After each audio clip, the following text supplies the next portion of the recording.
Vegeta, what does the scouter say about their subscriber count? It's 9,010. Wait, so you mean... Yes, Nappa. It's over. It's over? It's over 8,000! What Wait, what? There is a story so strange in its implications that it defies ordinary classification. You are now listening to the smooth, dank sounds of Black and the Black times infinity. I am your host, your boy Blue. On my left is Cronus. Dave Chapelle did nothing wrong. Sure didn't. On my right is nobody. Because everybody is either late or they pretend like they got kids and not coming to work. I'm reporting out to HR. So Stitch and Old Ninja will be here shortly, so don't worry. And then we'll get along with the normal show that we do. But we had to start semi on time. We couldn't wait for them to come through. Now we have to bring this dankness for you guys if you're listening live. But if you're listening to this recorded, you're like, oh, okay.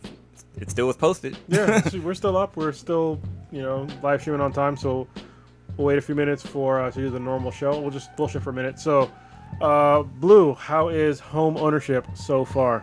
Dude, it's a lot of fun. First of all, walking around my house naked is the best thing ever.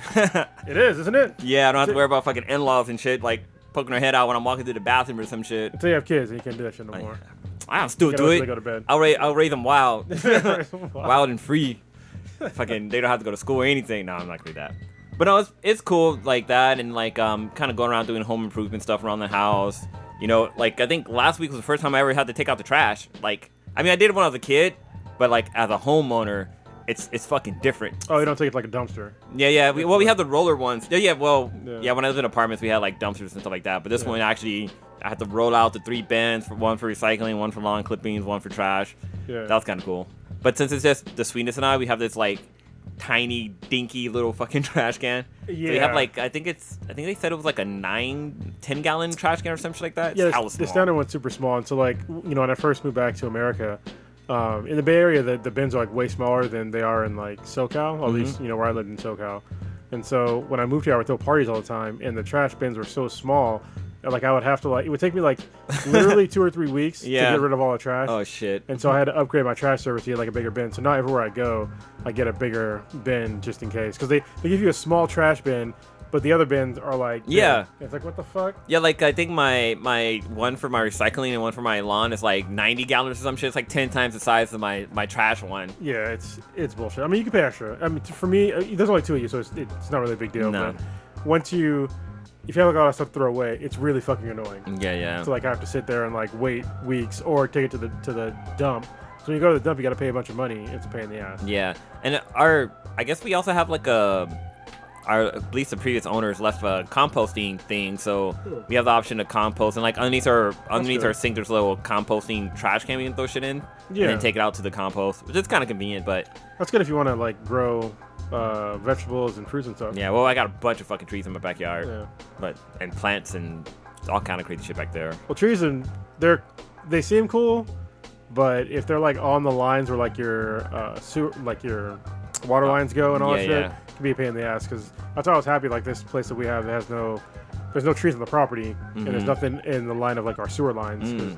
I've been to houses before where you get a root in the sewer line and it's a shitload of money to fix. Yeah. So you got to dig up the whole line and shit and replace it. It's a pain in the ass.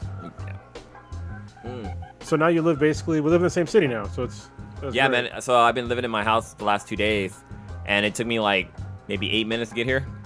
There's no fucking traffic. Yeah. You just gotta come down Mission. But before I had to take 880 from Fremont and then exit Jackson Street and deal with all that bullshit traffic. But yeah, I actually went and got food around. Normally I leave my house at 7 to get here, but I left at 7:32 or some shit to get here, and got here at 7:45. Yeah, not bad. And you got to play with little Riley on Snapchat. Little kids love the hell out of Snapchat. They do, and I can't fucking stand Snapchat. Yeah. I don't even have it installed on my phone. Well, it's funny because I used a baby filter on her, and nothing changed. This is already a baby. Yeah, it's I was expecting her to be even younger or some shit, but no, it was just her. Makes her into a fetus or some shit. Yeah. A couple of atoms. No, but it's cool. doing the home ownership thing. You have any plans for the house? We're gonna just painting. Like, we're gonna paint the outside. We need to redo the windows because they're like old, not aluminum, but like they're metal frame. Okay. Windows, like the kind you have to like turn a little fucking crank for it to open up. Oh, super old school. Yeah, and you crank it back. It's actually pretty nice having it, except that the window screens are on the inside of the house, where normally it's only like on the outside. Yeah. But it works, but it's like the screens kind of flop around, so you don't really get a good seal on the window, and so like bugs get in. Yeah. I remember when I first moved in here, like nobody was here yet, and I was doing something in the house, and I opened up a window, and there was no screw in the window. I didn't know, and a fucking bird flew in. Oh shit! Like, right to the window. Luckily, it flew into into the blinds that go to the to my back door, sliding glass door, and so I trapped it in there. And then I got to fly out after like closing the sliding door. Well, I opened the sliding door and then I started slowly closing the blinds because I couldn't fly out of the blinds. Okay, it was like, it was too heavy for it to get out. Yeah. And so once I moved it over, then I had to like hit the blinds to like get it to move. Yeah. And like eventually it flew out, but it was like a huge pain in the ass. Because if it like flew further in the house, I'd been like, well, fuck, I don't know how to get this thing out. Guess you live here too now. Yeah. Shit, I guess I got a bird. Yeah. Or whatever. And now we got I think we have mice in the attic. They're not in the house, but they're in the attic. It's either mice or something bigger. It might be something bigger. Well, at least it's not like a fucking deer in your attic. Yeah, no. Actually, the deer stay in like over the fence. So it's kind of nice. I told you about I think I told a story about the whole deer situation. Might be the same school of deer that I see. Yeah. What's going on? I don't know if you guys are live or not. Yeah, we're live. Oh, okay. We had to start. Yeah. Yeah, we got Stitch and Old Ninja showing up on CP time. I mean, we could do CP time, but I was 10 minutes a little too late. Yeah. CP time, be waiting another hour. Yeah, PP time. So how y'all doing? Good. We're just bullshitting about home ownership. We haven't actually started the show, but well, I mean, the show started. We're live, but okay. There are people looking and watching. Yeah. So and listen. Yeah, we didn't get attacked by a wolf, so. Well, that's always good. Yeah. Wait, Valarie Harper died? Yeah, she died. Holy shit, she's like the first celebrity I ever met. Really? Yeah, because she did that show. Valarie's Family? Yeah, Valarie Family. Like, so, before Oninja goes to the story. So, my family and I were down in LA, and our van broke down in Beverly Hills. Good place to fucking break down one thing. And this woman came over, and she was like, hey, have you seen, like, a dog running around? We're like, oh, no, you haven't. And she's like, I can't remember what she said, but like I remember thinking like that woman looks so familiar, and she like left and then she came back and she was like, "Are you guys okay?" Or like, "Oh yeah, we're just having car problems." And she was like, "Oh, let me see if I can get somebody to come and help you guys." So she actually came over, like she actually talked to us, signed autographs and stuff like that before she left. But yeah, she actually was there to help us out. Oh wow, that's pretty cool. Yeah, that's like the opposite of my sister's story about Jamie Lee Curtis. Yeah, she really hates that chick. Yeah. I've heard that story about Jamie Lee Curtis. It's actually quite. It's a great fucking story. Yeah. Bitch, who is you? All right, gentlemen. Since now you're here, we can start the official show. Let's see. Listener of the week would be. I don't even have it up yet. That's a shame, right? Oh, who's the first in the chat? First in the chat would be, I think it was Tracy. Oh no, it was Warrior Fella. What's going on, Warrior Fella? Thank you for joining us. What up, Dad? Sierra Green is in the house, and also so is Tracy Irvin. Appreciate you all joining us in the live stream. Listener of the week would be Ketut Ariana, I believe, and I think he's from Indonesia because those numbers line right up. So thank you very much for listening to the podcast. We really appreciate it. And I think you're our first listener in Indonesia. If you're not, I don't know. How does that line? How does that line go by Snoop Dogg where he's like something about Indonesia, something about weed? I can't remember how it goes. Isn't it Indo weed? I can't remember how the lyric go in the song. Let me see if I can look it up. So on that note, we'll segue back to Valarie Harper, pouring out some. We'll pour out some, I guess, some champagne for Valarie. She's best known for her work on the Mary Tyler Moore Show, for her character. And her character on the show also got a spin-off back in the 70s. In the 80s, she had her own show called Valarie, where she played Valarie Hogan. But she was fired from the show.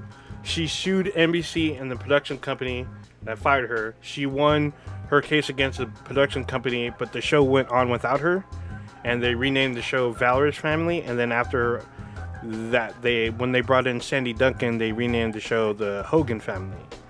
So, yeah, she was nominated for Golden Globes, Emmys, Tony Awards. She was a dancer before she started doing acting.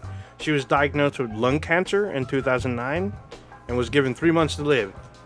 And then her cancer cells reached her brain. That's why they told her that she was probably not going to make it. But then here she was in August 22nd, 2019. She passed away due to her illness. She died 8 days after her birthday. She was 80 years old. God damn. And then another shout out to Gordon Bresick.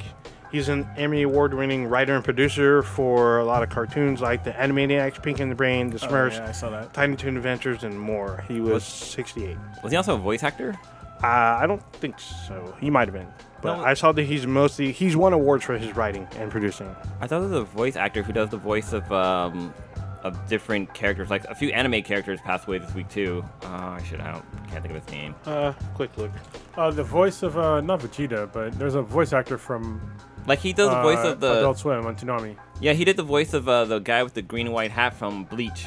Yeah. I forget his fucking name now. I have to look it up. Yeah. There you go. All right. So what are we talking about? Let's talk about CRX. Since you guys went, I did not. How was the Crunchyroll Expo? I think I'm the only one that went from here. It's me and the shit. Oathbreaker. Okay. So there was no problem getting my pass this time. So that was worked. good. That was a plus.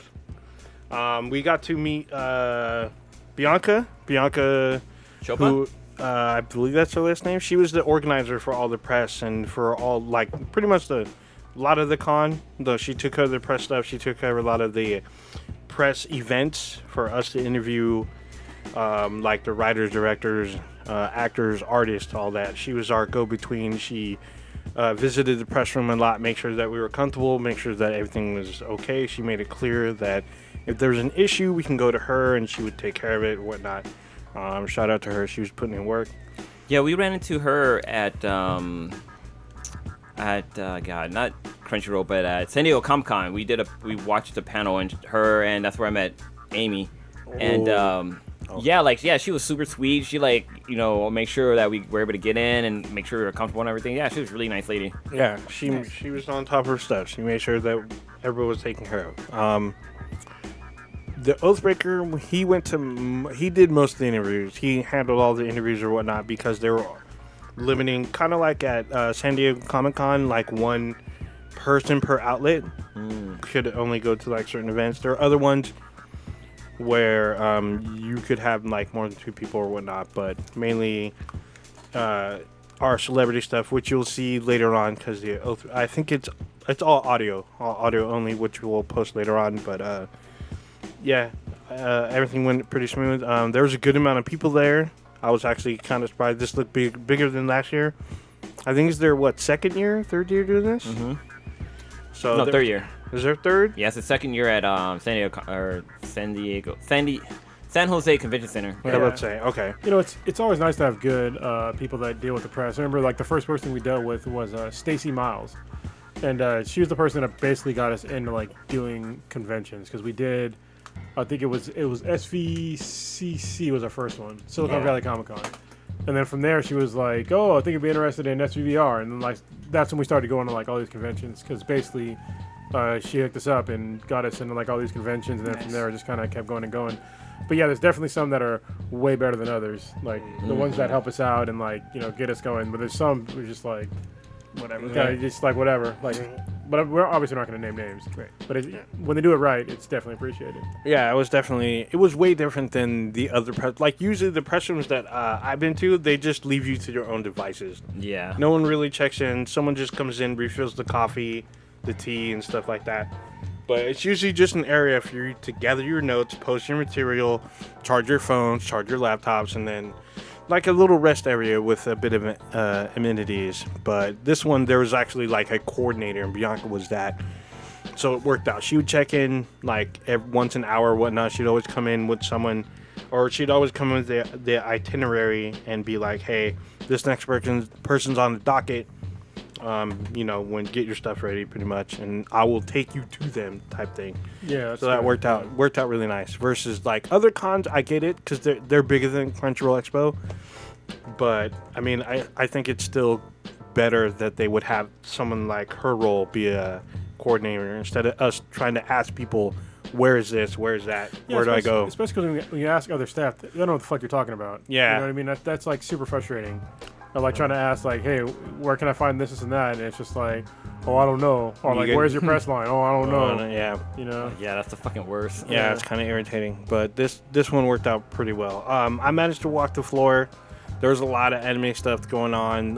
They had like this weird like dance off type thing. They had like a dance floor type thing where they had a DJ in the center of like the entryway, not even onto the con floor, but there's like this DJ booth, and they had like this huge like dance floor where they were doing like the shuffle, they're doing like the cha-cha, and then they were playing like anime songs or people losing their fucking minds. The anime things, they were like trying to fake fight in the middle of stuff. It was like super crazy. There was a lot of good cosplay there. There's a good amount of people there. It was also, like I said, pretty hot. I only went for one day, unfortunately, but I mean, there's so much going on. I think they're just gonna get bigger next year. I was surprised talking to some people there. There's a lot of people that came from like SoCal, like super North Cal, and out of state. There's people that came out of state to come to this expo.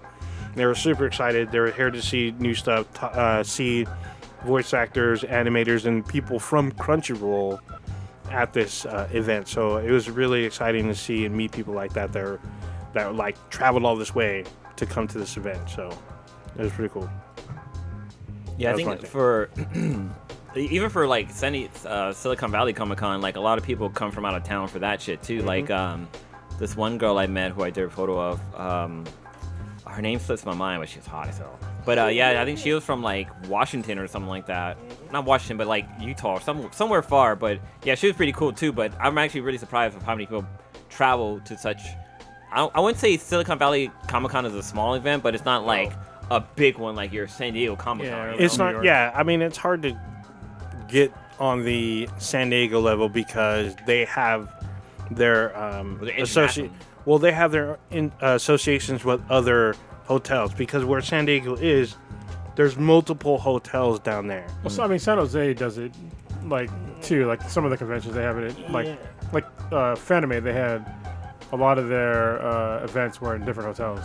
Like However, San Diego has more hotels than like San Jose does in their downtown area. Yeah. They have their opportunity to because they're building big ass skyscrapers, but I think that's like condos and shit. But I mean, there's just way more opportunity to house more like exhibitors at San Diego versus like even San Francisco. Like the Moscone Center, it's a big ass center, but there's not that many hotels around there. God dang! I'm serious. Like they're shit about we're not going to have these conventions that are not professional conventions anymore. Yeah, fuck them. Like they lost their WonderCon. They lost San Francisco Comic Con. You know what I mean? Because it's in Oakland now. Yeah. So, because they want to be bitches about it, because it used to be in the Moscone Center, and they just want to do all this professional shit. But it's like, dude, like, why are you doing this? I think they just want tech stuff. Yeah, it's dumb though. Like, money's money. Shit. Yeah. I don't get it. And the city in general, we've talked about it before, but it's been like on the decline for like years now. With like all their not taking care of the city, they're bringing in all this fucking money, but they're not taking care of the city, or the homeless problem, or the drug problem, or all this shit. They just where's the money going? So. One interesting that came up about Crunchyroll, it didn't happen at Crunchyroll, but I guess it happened in one of the hotels where I guess there was a suicide attempt or something. Oh, I think someone committed suicide. Yeah, it was in the Fairmont. Yeah, it actually affected someone people. died. Yeah. It was a hazmat. Yeah, people got sick too. Yeah. It was like 9 people. I didn't see the specific details on. Yeah, I didn't see the specific details. All I saw, the headlines were misleading because it's like, Crunchyroll 9 sick or something like that from suicide attempt. I'm like, what the hell? What's going down at Crunchyroll? So what I only saw one report, but it was one from the local news that someone used some kind of gas. Yeah. To kill themselves in their hotel room, but the gas got out of the room, and affected workers from the hotel and goers of the event, where they had to be sick and go to the hospital. Mix like ammonia and bleach or something. Some shit, something. I don't remember the exact chemical compound, but it was enough for them to kill themselves with. Yeah. It was found by a hotel worker. They're like, hey, this room smells, and people were getting sick and coughing and stuff, so they like evacuated the spot and they rushed people to the hospital and whatnot. So yeah, it was a terrible thing to hear about. Yeah. So, kind of jump back to R.I.P. So the guy I was speaking about was his name was Michael Lindsay. Lindsay. Yeah. So he did the voice of Kisuke and Bleach and Kankuro in Naruto. What's his last name? It's Kisuke something, right? Uhura or something like that? Yeah, Uhura. Yeah. Urahara? Yeah, something like that. Urahara. But the character he played in Naruto was the one that did the string puppets. The one that was Gaara's kind of older brother. Oh, yeah. Yeah, he was that guy. But he also did, he was also voiced for Digimon. He did Akira. Kankuro or something like that, right? Yeah. Mobile Suit Gundam, Outlaw Star, Scry, and Big O, and a bunch of other ones. So he's kind of big in the anime world as far as doing voiceover work. But R.I.P. to him. It doesn't say how he passed away, but he was young. He was only like 53. Damn. Yeah, it was crazy. Damn. Well, yeah. All right. Let's move on. So PSN Plus games dropped yesterday, and it was Arkham Knight and Darksiders 3. So I was looking forward to playing Darksiders 3 because I'm a huge fan of the series. And Darksiders 3, I don't think I'm gonna play that fucking game. Why? What the fuck? I got fucking pissed. So I'm playing this game, and you're playing as Fury, like one of the 4 Horsemen of the Apocalypse. She has a whip. Seemed pretty cool. It's a little more difficult than the previous games, but Yeah. whatever, because I'm playing on hard mode. And the first boss that you fight is like right away. So in the first like 5 fucking minutes you fight a boss. The fuck? So I literally died like 3 times. I'm like, all right, that's fine. I fucking died, whatever. But like when I first died, like the first time, it put me back to like the very beginning of the level. And I'm like, what the fuck? Like, Is this like that Dark Souls game? no, it's not like Dark Souls. Oh. I feel like they punish you like it. And then I was playing some more. I was doing good. And then I got pretty far on a level and I died again, like kind of out of nowhere. And then it put me back at like the very beginning of the level, and I was just like, "What the fuck?" You have to manually save? No, there's no manual save button. Oh, Jesus. So I'm like, dude, like, no. What is this, coin-operated machine or This some is shit? What the fuck? bullshit. 25 Like, cents. You can't put me at the beginning of the goddamn level if I died. It's like, That's rough. it seems like it's an unnecessary punishment to a gamer to like put somebody back at the total beginning of the level for no fucking reason. Especially in this day and age and shit, like. Yeah, where we don't really need load screens. Yeah. You know what I mean? It's That's not good. What game was this again? Darksiders 3. So if y'all, I mean, it's free on PSN Plus, so go ahead and play it. If you never die, then I guess great. But if you die, you're gonna be like, dude, what the fuck? I have to go back and play all this shit again? Does it at least look cool? I mean, it's okay. Oh, okay. It's not like the greatest looking game, it's a Darksiders game. I mean, they're fun. It's kind of like I think the first one was probably the best because it was kind of like a Zelda game. Mm-hmm. But it's fun to play. But the other games, when you died, like there was no like huge penalty on it. And also, like another thing that's bad too is I don't know if it's because I'm playing on hard or not, but like you'll die after like just a couple of hits. Like I would say probably like 5-6 hits, you're dead. Right. So yeah. It got pretty good reviews. Like 7 out of 10 on Steam. Yeah. 7 out of 10 on IGN. And I'm pretty sure we'll look up Metacritic. Like see what Let's this. see. I'm pretty Metacritic got to be at 64%. Yeah, because I'm pretty sure people they're gonna complain about the same things. It's like the penalty of death is like too fucking extreme. Yeah. Well, 'Cause hasn't this game been out for a little while? Less than a year. Like I don't mind. Obviously, when you die, obviously you need to have some sort of point that you go to, but not the beginning of the level. Like when I said like the beginning, it's like when you reach a new area, like it'll put you back to where you first found the area, and it's like what the fuck? Like how the fuck did I even get back to where the fuck I was? Like.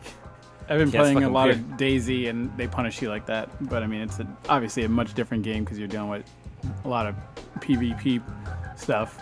But Yeah, that's different. Yeah. Like you're not looking for because like obviously you have to find shit in this game, so it's like just remembering like where the fuck you went is like difficult, and the map isn't that great. So yeah.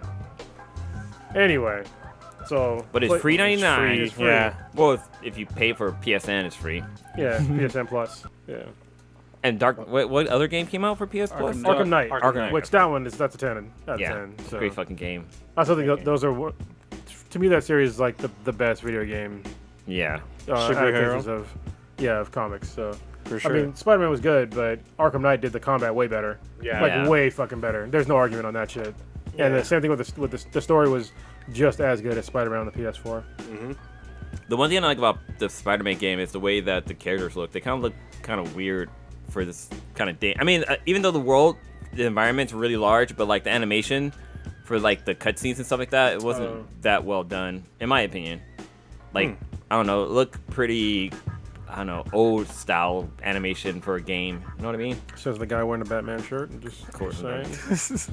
I mean, I love the game. The gameplay and stuff was fun, but just the cutscenes was like, what the hell? No, I got it. The thing was that people kept praising the combat in the game, and I said it from the beginning. Like the combat, I mean, it was good, but you could tell they basically just took notes from the Arkham series. And they were just like, oh, just leave this part out, like the part where you can like easily use your gadgets. And like in this game, like using your gadget, it was like so clunky. You had to like basically pause the fucking game and use the gadget. It was so It goes annoying. like slow down, Yeah. really slow. and Goes stuff, bullet yeah. time. And what's messed up, if you're in a heated battle, you're taking hits and damage while you're in this little screen. Yeah. So I was like, what? So you basically had to have either your go-to gadget or just use the normal shit. That's all. I just use the normal shit. Yeah, So I just used my Pretty much, ultimate. yeah. I just had it to where my ultimate like charged like really fast and just fuck people up with that. I'd rather use my ultimate. Like in all most games that I play, I would say that's probably one of my problems, that I don't use like ultimate attacks like hardly at all. I always use that because I like watching people get fucked up.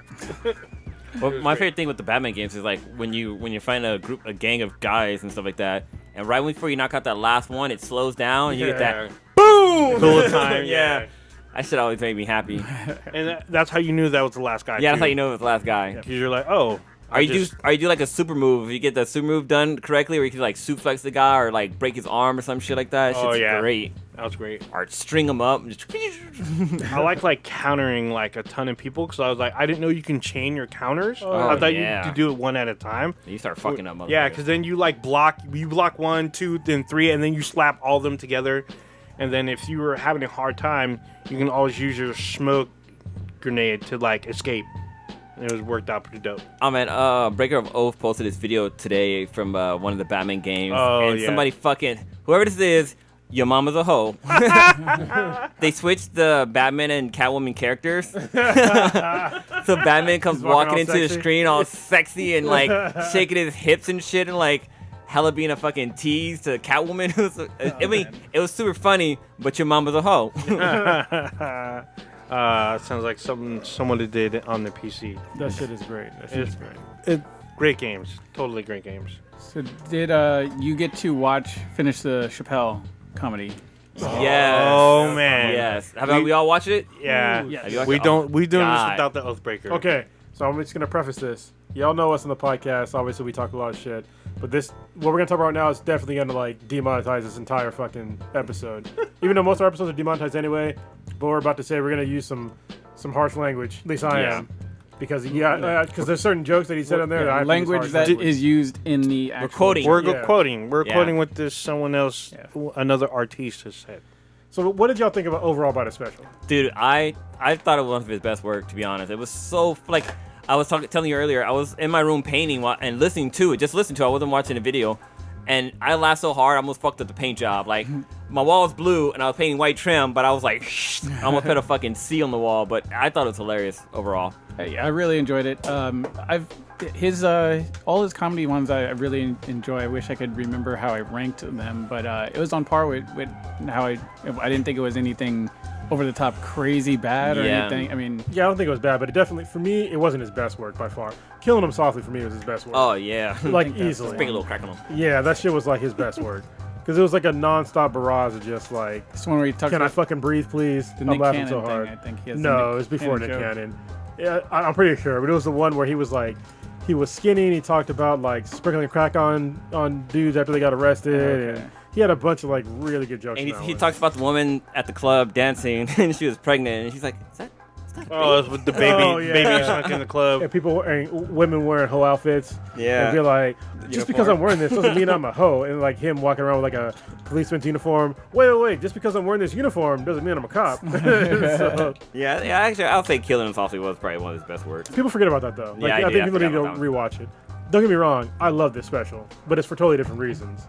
So his social commentary right now is on point. What do you think about it, Ninja? Oh, I thought it was good, but I definitely say I don't think it's his best work. But I was laughing half the time. I think I was going between ha ha ha ha to like, ooh, he said that pretty much the whole time. But I was still enjoying it. But a lot of the times, like, he would preface what he was about to say with like, well, I'm about to say this, but y'all keep getting mad, so this is why you get mad. Then he makes a joke about it, and then it's like, I don't get. I mean, the whole point of a comedian is to just speak honestly and or whatever, just comment on stuff. I mean, it goes back to Richard Pryor and Eddie Murphy, George Carlin. I mean, they've all sort of done it. I mean, they've picked their targets in terms of who it is that they're might be getting the bullseye or the brunt end of the joke.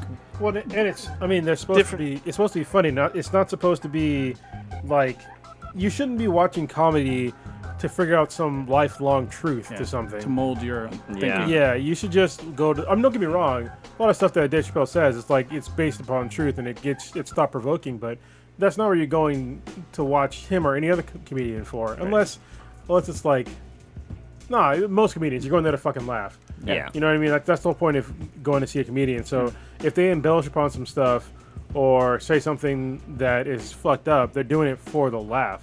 Yeah. It's not to convey some sort of, truth. Right.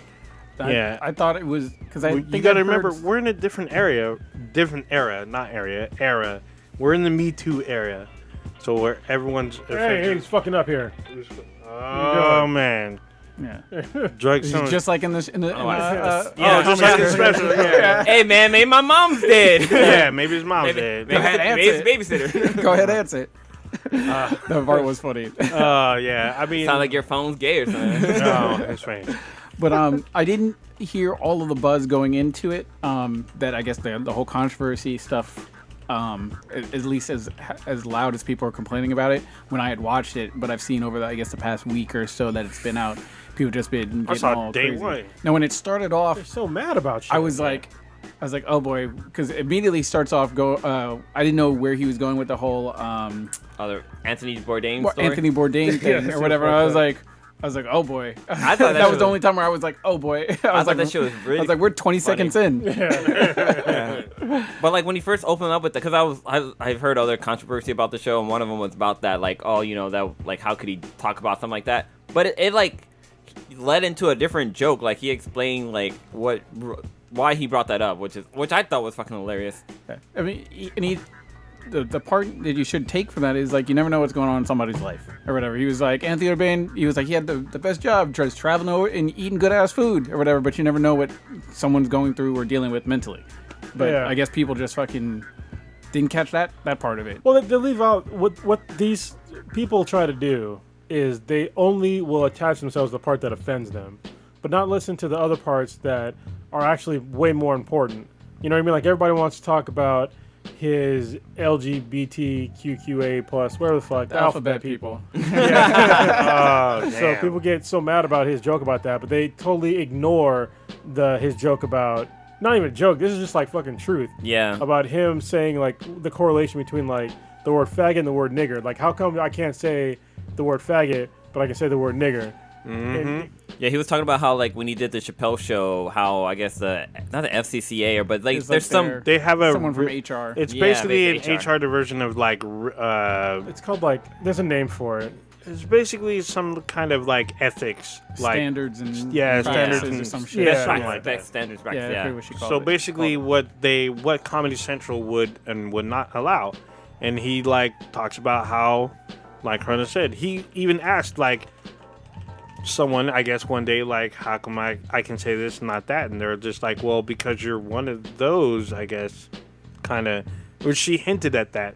Like, basically, because what she said because was, you can say this. Well, to paraphrase. Yeah, let me just actual phrase it. She said that you can't say the word faggot because you're not gay. Right. And he's like, well, hold on. How come I can say the word nigger? He's like, I'm not a nigger. Yeah. He's like, that's how he put it. I don't like saying that word or the other word either. So. But it's funny because it's like, true. Yeah, but what's funny to that, because like I saw the show today. And the fact that people are more mad about him, like, using the word, like, faggot and the R. Kelly and Michael Jackson thing, but Nobody's mad about him using the N-word. Like, use it a lot in the stand-up, but that actually goes to this point because people don't give a fuck. They just want to choose something to be offended about because they're part of some what they see up here, what they think is a marginalized group. Totally forgetting now that black people are still marginalized, like motherfucker. You know what I mean? Like way more marginalized to this day than most other groups out there. But they don't care because they happen to identify with this group. Therefore, and they might not even gone through any sort of harsh times whatsoever. Most people today haven't been called names like that, but you can look up on the internet. You still see plenty of stories of people getting called the N-word all day. You still see people getting shot by the cops, you being unarmed. I don't see any stories about some LGBTQAA plus whatever the fuck getting shot unarmed. You know what I mean? I don't see them having a huge problem living in poor communities. I don't see them having problems getting jobs as the same way as African Americans still do. None of that shit. But they want to have fake outrage over this shit, not even realizing that we still have problems that are.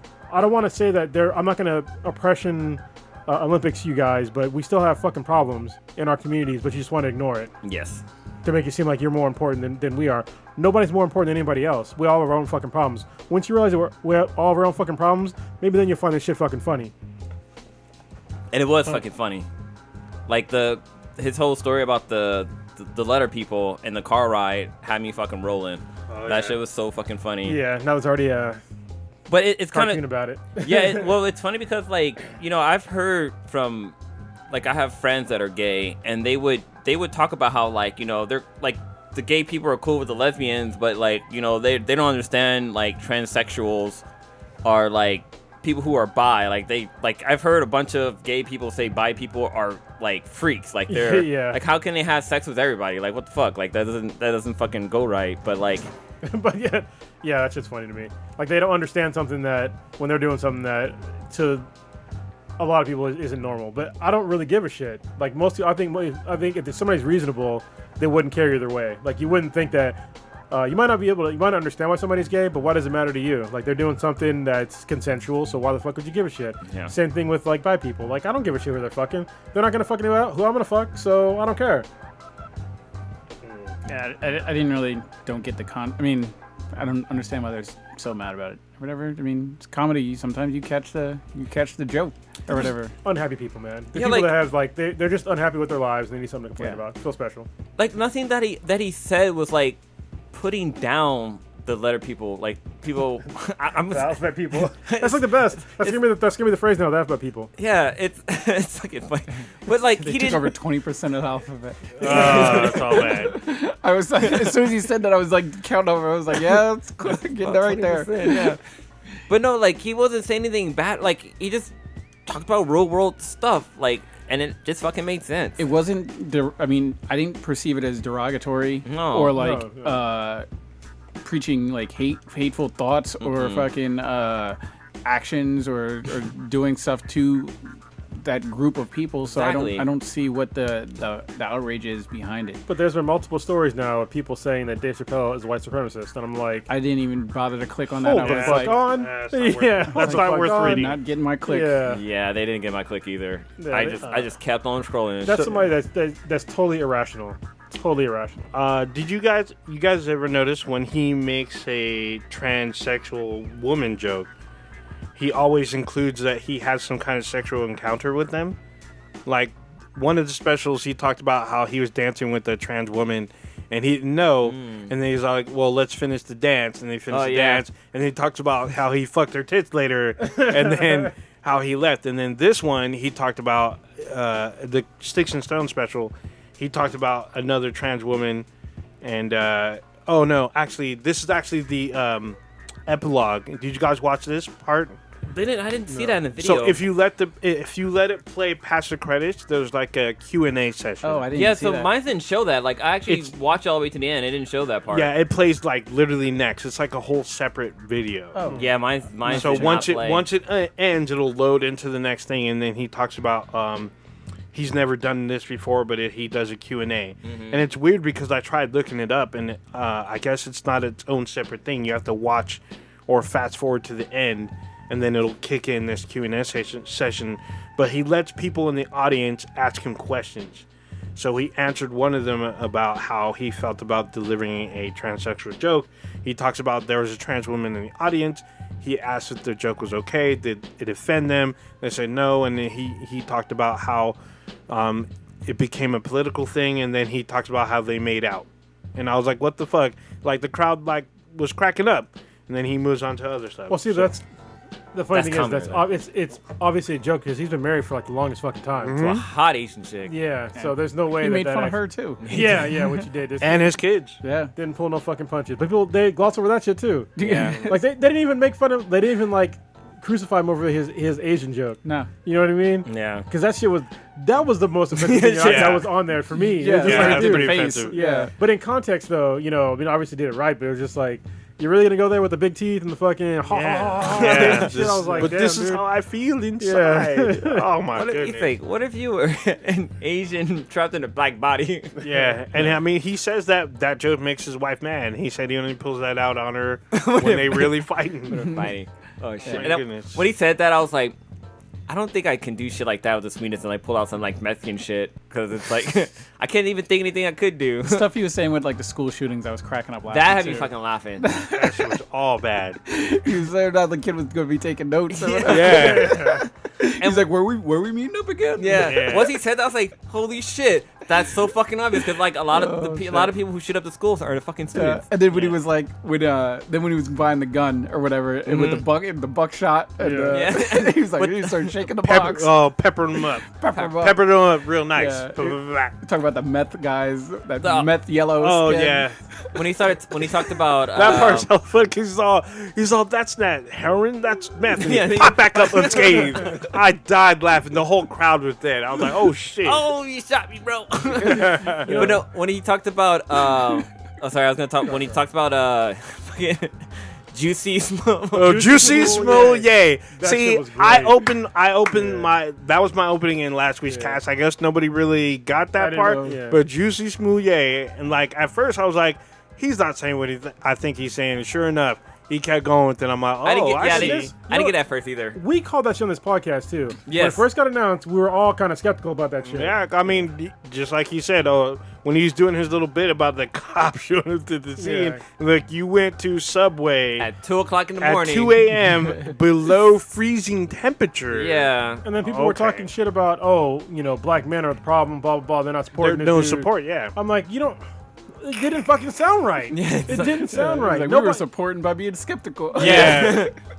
that shit was fucked up. He's like, where you gonna find rope in Chicago? Yeah. Yeah. Well, also, who the fuck walks around with a literal fucking noose and a bottle of bleach in 16 degree below, And how would they even know he was fucking going to a Subway? Like, And I mean- how it's a MAGA hat wearing, well, he already covered it, but how would MAGA hat wearing dudes know that he was in fucking Empire? Exactly. Unless they're watching Empire. Yeah. Which And that would not which do. is- that yeah, which would is not- not. It's just highly. That's super improbable. The cops knew it too. They just didn't want to make that shit public because they suspected him from the jump. They're like, something's not right. Well, and that's what made it funny because he doubled down. He actually tripled down on that shit. He did. And then when it got to like went the all- he was going to the court stage, and when they're like, surrender your phone. So they were trying to help him. They're like, we're trying to help you catch these people, and he's like, no. They're like, well, Well, no, they knew that shit didn't happen. yeah, but Yeah. he would not surrender his phone Yeah. to give up Well, text. He started to turn it on the police department and be like, they're not helping me, Yep. blah, blah, blah. They're complicit in this. The police came out and said that he's not helping. And then they were like, oh, really? Well, you under arrest.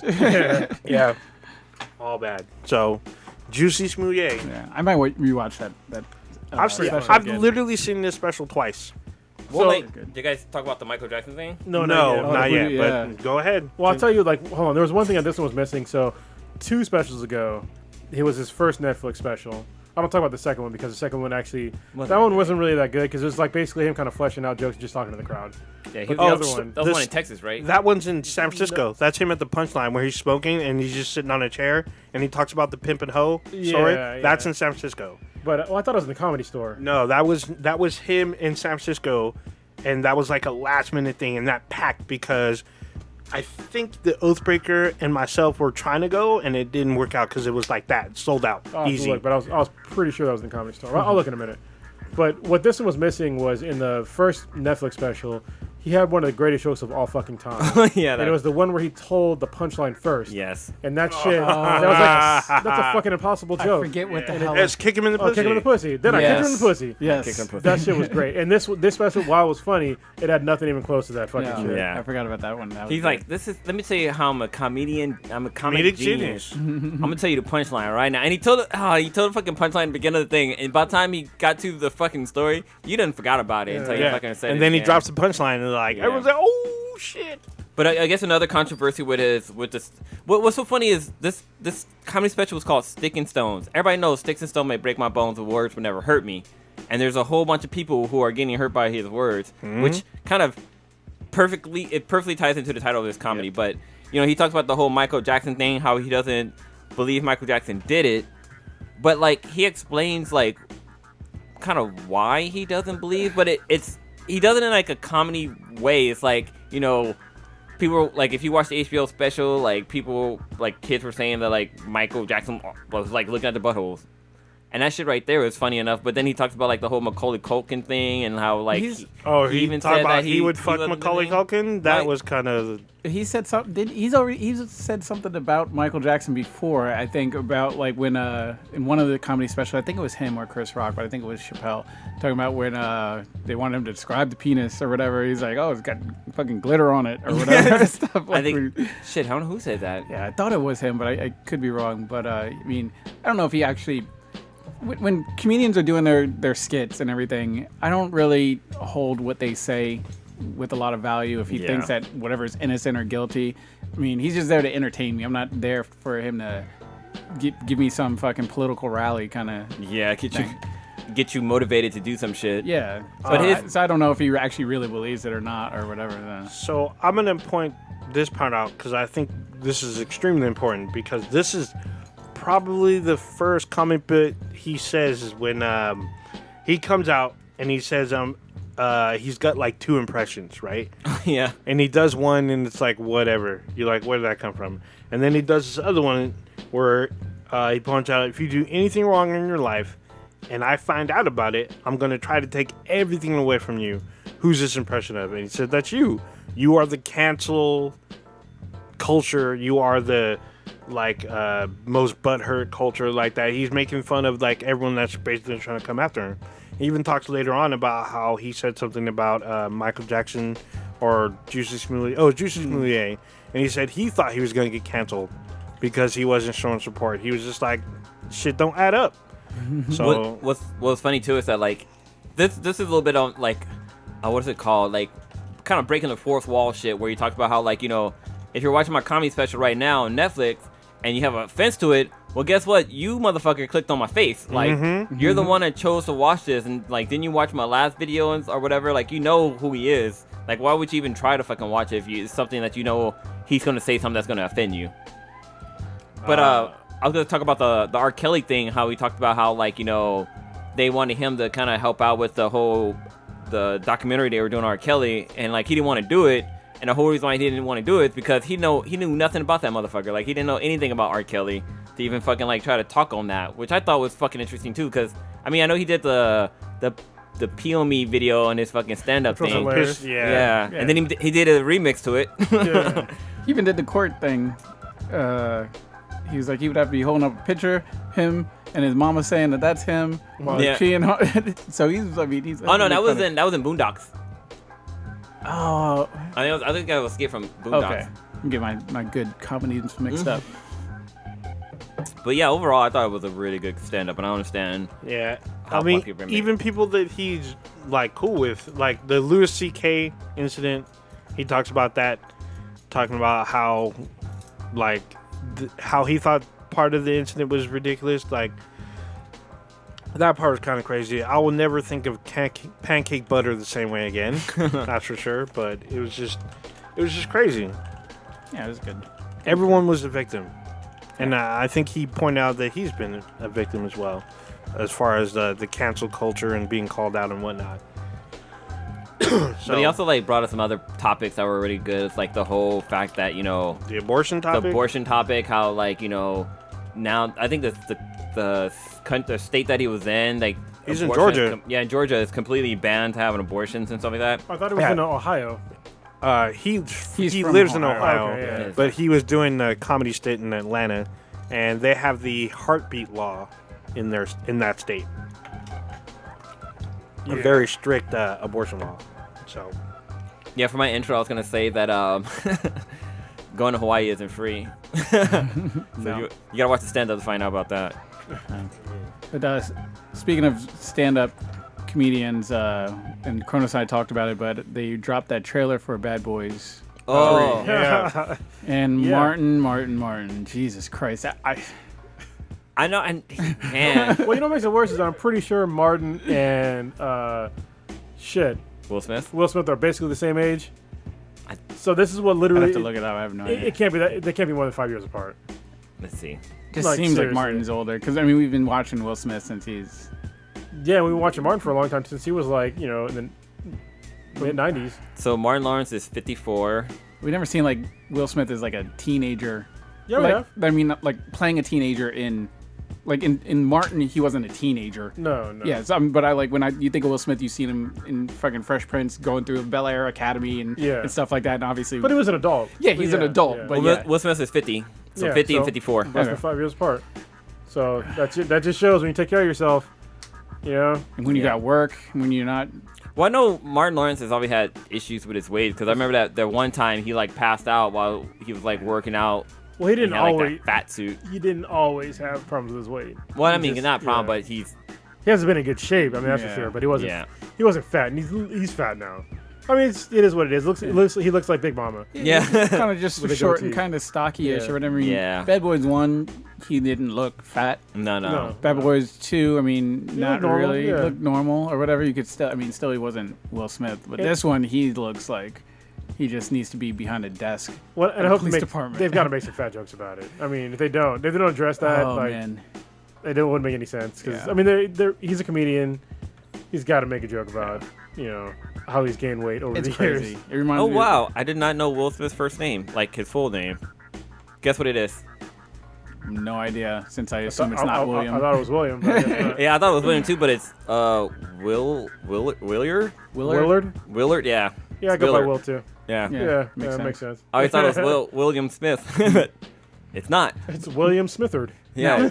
Michael Bay's Junior. not directing this, right? He did the first two. It looked like Michael Bay. And Yeah, it's- well, I wasn't sure. I the didn't. intro played on the Michael Bay thing with the whole like coming down It low looked and like Michael panning Bay. up. Okay. Because I'm check right now. I was like, because if he's not doing this, I was like, what's Michael Bay been up to? Because he Transformers? Well, I thought he pulled himself in the Transformer Yeah, thing. but he's done like fucking 5 million of them. He tried to, but then like He wasn't on the Bumblebee thing, was he? No. Oh, thank Okay. God. he's like a producer, but then when it did well, he's like, "Oh, I'm gonna come back. I Yeah. need to get this." No, actually, he's no, not. it's not. There's It's two a people. Jerry Bruckheimer producer, so Okay. they're the same feel to it. But Oh, shit. I was actually surprised that I like when this trailer dropped. I was like, "Oh shit! I guess they really did make this movie." I didn't know thought it was actually, fake. Yeah. When I saw the trailer, and I was like, okay. Oh shit! some people are Vanessa a little- Hudgens is in this film. Oh yeah, there's a scene where I think she's like one of the people singing the Bad Boy song at the end. Oh, that's what that was. So Okay. Gabrielle Union. Gabrielle Union is what? That was the sister of Yeah, she Will was- Smith's yeah. not No, Will no. Smith, Martin's sister. Yeah, who was dating who Will was dating Smith's Will character. Smith. Okay. Yeah. So she also is in a spin-off show with Jessica Alba on some cable network. Bad Girls. No, it's called LA's Finest. Oh, that's right. Yeah. Is it a spinoff of Bad Boys? Yes, it is a spin-off because they show she is Sid. She plays the same character from Bad Boys too. And then her and Martin's father character is played by Ernie Hudson. Yeah. So it's Okay. pretty interesting.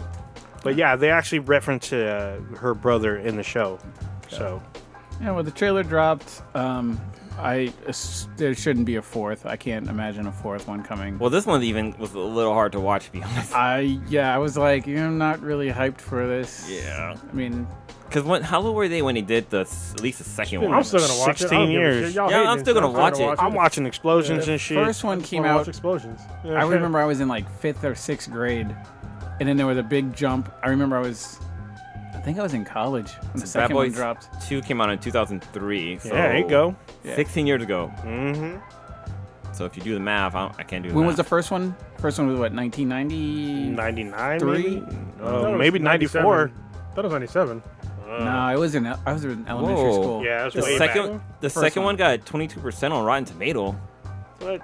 That's You know what's funny to me? When the first one comes. So, when people talk shit about Rotten Tomatoes, 95. about how Rotten Tomatoes is like ruining movies, it's not Rotten Tomatoes, all right? Rotten Tomatoes, it's a website that just takes, it's an aggregate of all the fucking like top film critics and users that happen to comment on Rotten Tomatoes.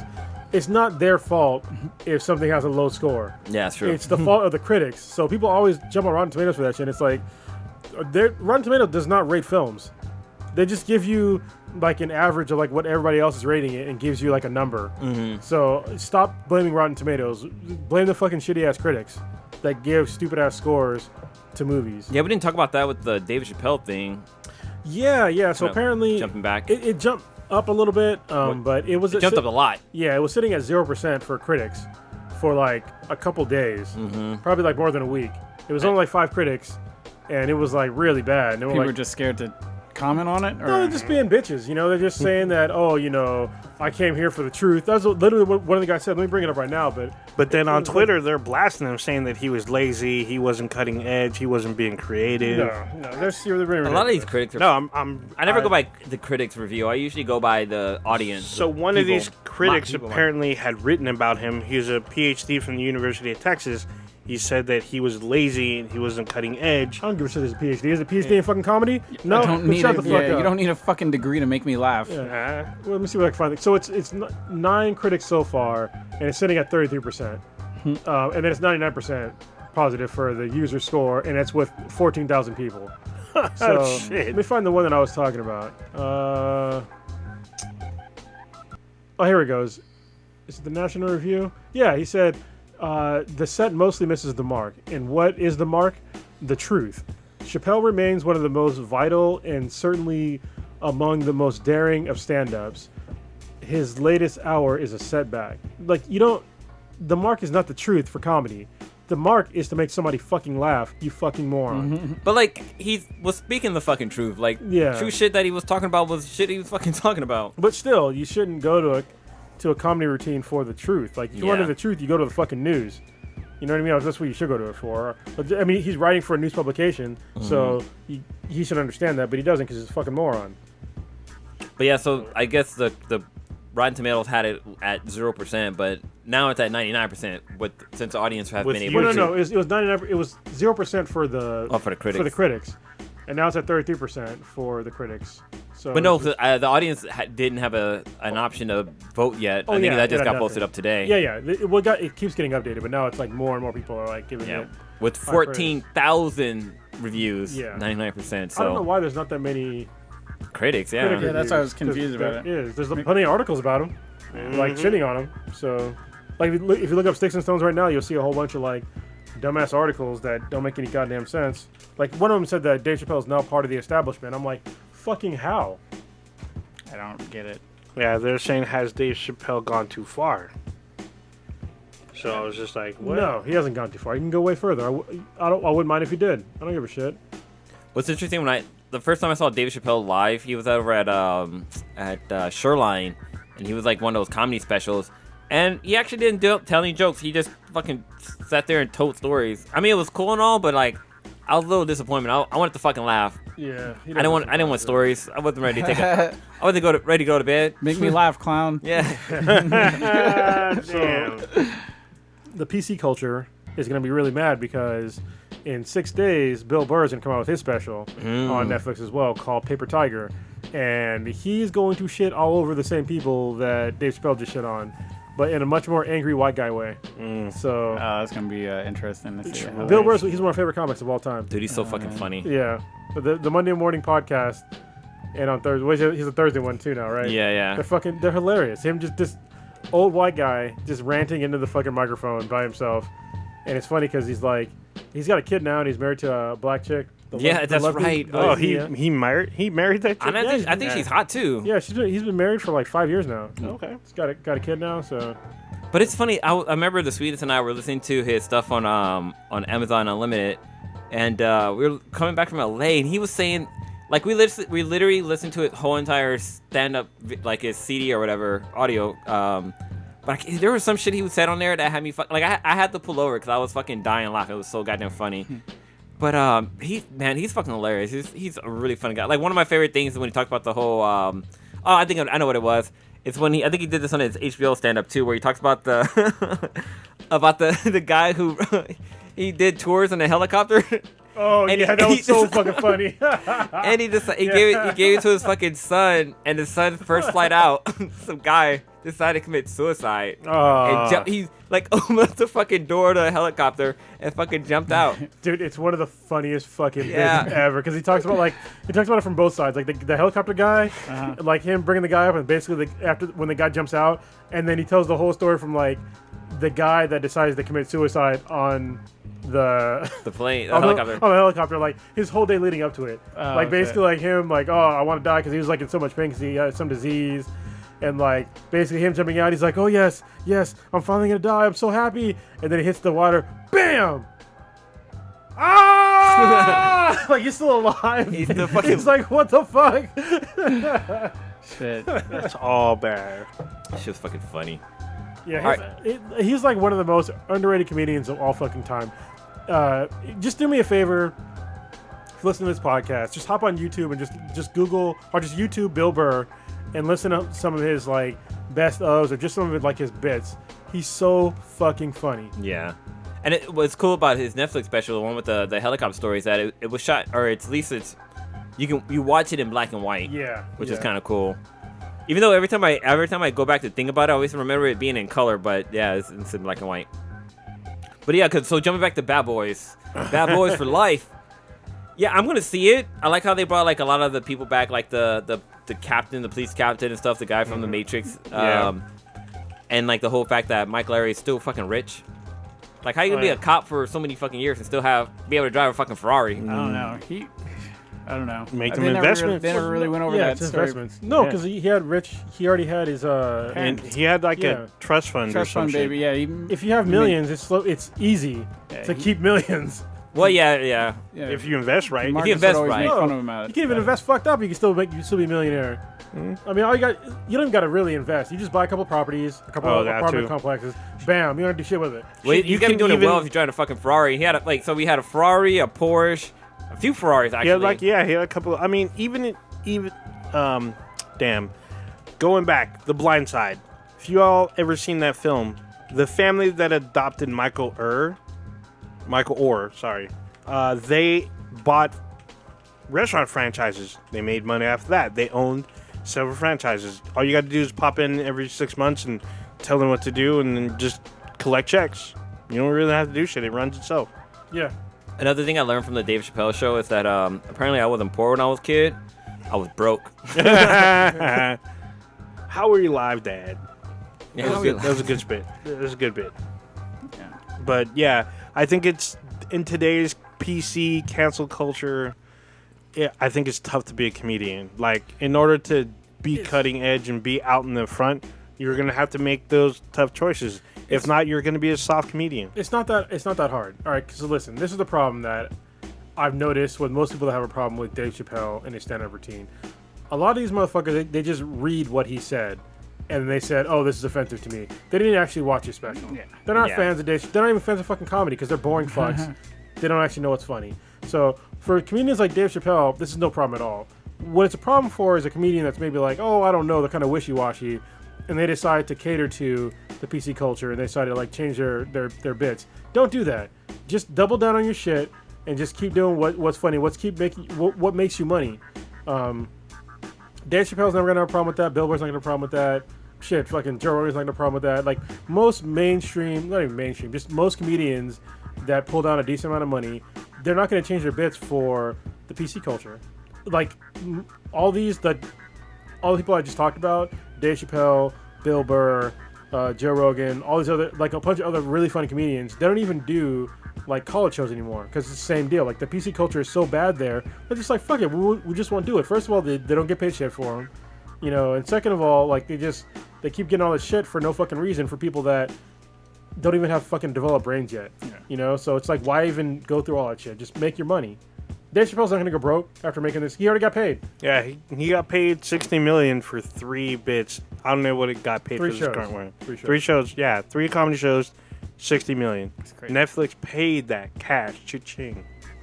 Good So- for him. Yeah, and it'll be fine. He'll make more. You know. Oh yeah, I mean, because he had a bunch of shit happen with his last comedy special. People were complaining about it, and guess what? Netflix made another fucking one, and it's still there's people complaining about it. I'm pretty sure Netflix is gonna do another one with him because the shit probably. I mean, right now, like you said, it's 99% on Rotten Tomatoes, but even on Netflix itself, it's at 98% Yeah. as people far are as watching ratings and stuff. it. Yeah, nobody's not watching it. I mean, Yeah. for the most part. So kind of jumping back on the Will Smith thing, have you guys heard of this thing called deepfake? I've been meaning to talk about Yes. this. Yes. Jeez. So in case you're out there, you know what deepfake is. So deepfake is it's first of all, it started off as a Reddit person who was able to like take pictures of celebrities and put them into like videos and stuff like that.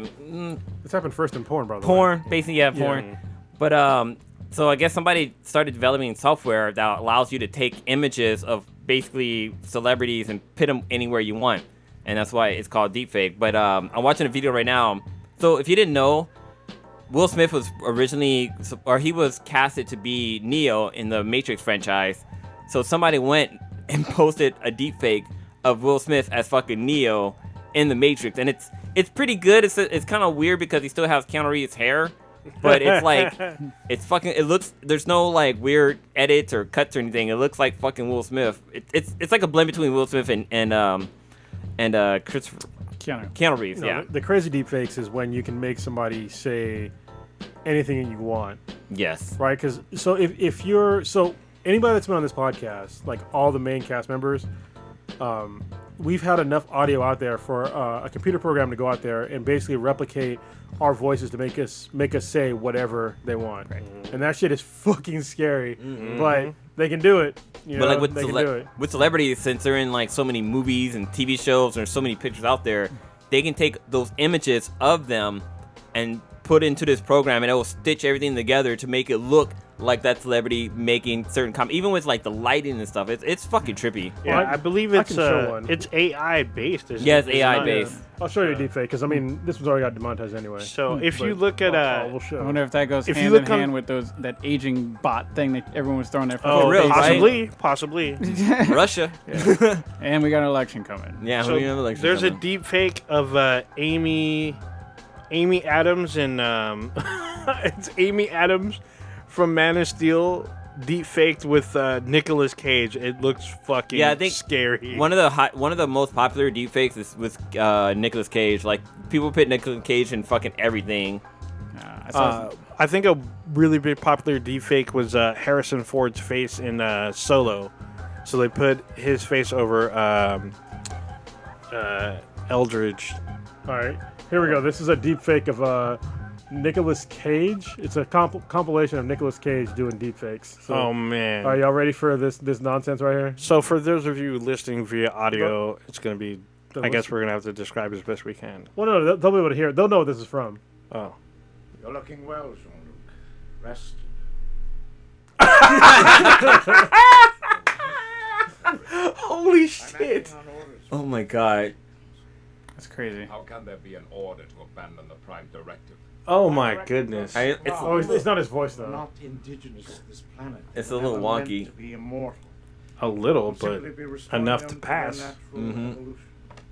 I'm gonna steal the Declaration of Independence. Him as a fucking rock now. Now go ahead, grab a bunch, rapid fire right now. not doing rapid fire. They Oh. will not stop until you feed them. Not feed them? No. Feed them. They're hungry. I'll feed them. Boom. Oh.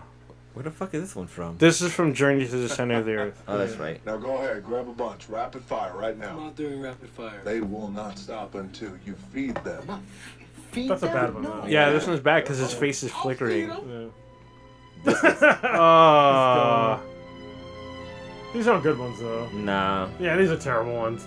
Sorry. You out of the sword. The first one was This the is best bad. one. With Jean-Luc and Nick Cage. That was Yeah, yeah. hella good. Oh my goodness.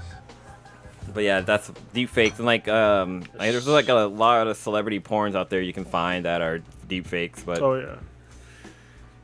But I guess I was in the podcast and they were talking about this, and it's like, it's question: is it like, I guess it's unethical to be doing stuff like this for unethical? Yeah, word. Fuck, I can't think of the word. But no, so it's like, you know, if a video got out of a celebrity having sex, but it's a deep fake, like, does it ruin the celebrity's career? It can, because I mean, when you first put it out, people are gonna assume it's really them, especially if it's a really good deep fake. And when a celebrity is trying to defend themselves, sometimes they make them look guilty. Especially if you do a star that's been fucking up in the past. For instance, Lindsay Lohan. So if you do deep fake of Lindsay Lohan doing like a 5-man BBC gangbang and she has to defend it, are you really going to believe that she didn't do it? You're probably going to think she probably did that shit. No, she's got a new album coming out with a track. See? Actually, it's kind of good. Lindsay Lohan has music? She's been doing music for a little. Yeah. She used to sing for Disney Channel. She used to be Disney. She used to be decent. She was not on all the drugs. Before cocaine. She used to be cute. Yeah. She used to be cute, but then she used it too. I used to do drugs, man. I mean, I still do, but I used to too. That's what that joke is from. That was Mitch Hedberg, another top 5 comedian right there. Yeah. Mitch Hedberg. Gone too soon. Greatest one-liner of all time. Oh, yes. Well, somebody, kind of jumping ahead a little bit, but somebody in the chat room, I can't remember who it was, had asked us. Warrior Fella. Yeah, Warrior Fella asked us for Ask BTBI question. Where is it? It was. Oh, it's in the chat. What are our top 5 comedians of all time? Yeah. Oh no, it was. Well, it's one of them. Yeah, it's 2 questions. Oh wait, no, it's the cosplay one I just saw right now. Top 5 cosplayers? Oh no, what's the best stand-up comedy special you've seen thus far? Oh, okay. Oh, wow. So, in no particular order, Mitch Hedberg, Strategic Grill Locations, Dave Chappelle, Kill 'Em Softly, what was the guy's name? God damn it, Raw. Eddie Murphy Raw. There was one by, I forgot the guy's fucking name. Richard Pryor did a really funny one where he had like the Little Feats bit. I forget the name of the joke, or the name of the album, but my parents had the record. And probably one of the, Martin Lawrence had a really funny one back in the day. Yeah, I think it was called Talking Shit. I'm pretty sure it was called Talking Shit. That was fucking hilarious as well. All right, so I'm gonna say, so Eddie Murphy Raw. That show's probably everybody's favorite. Even though it's super fucked up, if you watch it it's now. super fucking racist. Yeah, it's not even racist and like super homophobic. It's super. Delirious was bad too. Yeah, and I think both of them were on fucking Netflix. Still funny though. Yeah, it's still funny. So Eddie Murphy Raw. I don't say Eddie Murphy Raw and Delirious, but I'm putting those two together. Mitch Hedberg. What was it called? It was All Together. Mitch Hedberg All Together. Yeah, that was fucking funny.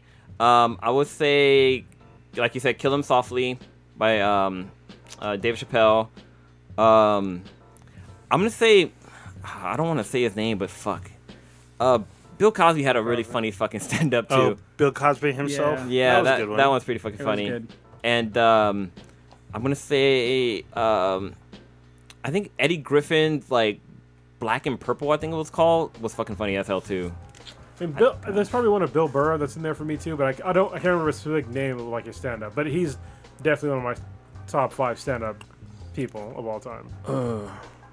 Yeah, I can't think of like the specific names of each one. Okay, I'll just say the names then. Yeah. My favorite one is the I think it's Bring the Pain, the Chris Rock one with the black people versus niggas. Yeah, that was fucking. That had me rolling. That one was pretty funny. Yeah, like books are like kryptonite to a nigga. Yeah. That was always one of my favorite. Dave Carlin's. I cannot remember the name of which one. But Dave, you mean George Carlin? George Carlin. Yeah. Oh yeah, he's got a bunch of good ones. He's got hella good ones. Yeah. Oh my god. Like the ones where he's talking about like, it's probably the same special you're thinking of, where like talking about getting all the criminals and putting them in like certain states, and then like in like one state, I think it was like Montana because it was square, and he opened up like a window. Like for 12 minutes a year, some purge type. Yeah. So and there's no rules inside the fucking. Yeah. Even when he's talking about like his immune system and stuff, how he likes to test it. Or I'll pick up a piece of food from the floor in Calcutta. It was so good. I was actually I was having my oldest daughter watch some of his stand-up stuff. I had her watch some of the stuff right before he passed away, and that was not as funny. but like his older stuff, like in the I think like the 80s, late 80s, Yeah. early 90s, he was like his prime. You know, He had some really good stuff back then. you know that he had a special that he recorded on September 10th that didn't get released. Oh shit. Yeah. Huh. So You still thinking? the Eddie Griffin thing I was talking about. I'm was, trying to remember like The Dysfunctional Family is the one I liked. Oh. That one's funny. You're trying to think of the because I used to watch a lot of like Def Comedy Jam back in the day, Oh, and those are yeah. just like little like even like because I remember Chris Tucker on there So before he like when blew up. he first came out, if you rewatch that now, it is still hilarious to this day because when he first got introduced by Martin Lawrence, he does his first Michael Jackson stint where he talks about the Michael Jackson and Tito as pimps. That bit is Come here, still bitch. fuck. That shit is still my money? funny. Yeah, that shit is still funny to this day. Yeah. Where it talks about where's my money, girl? Where's my money? And like, it's still fucking great. Like, Def It- Comedy you Jam was can- the best. yeah, it was.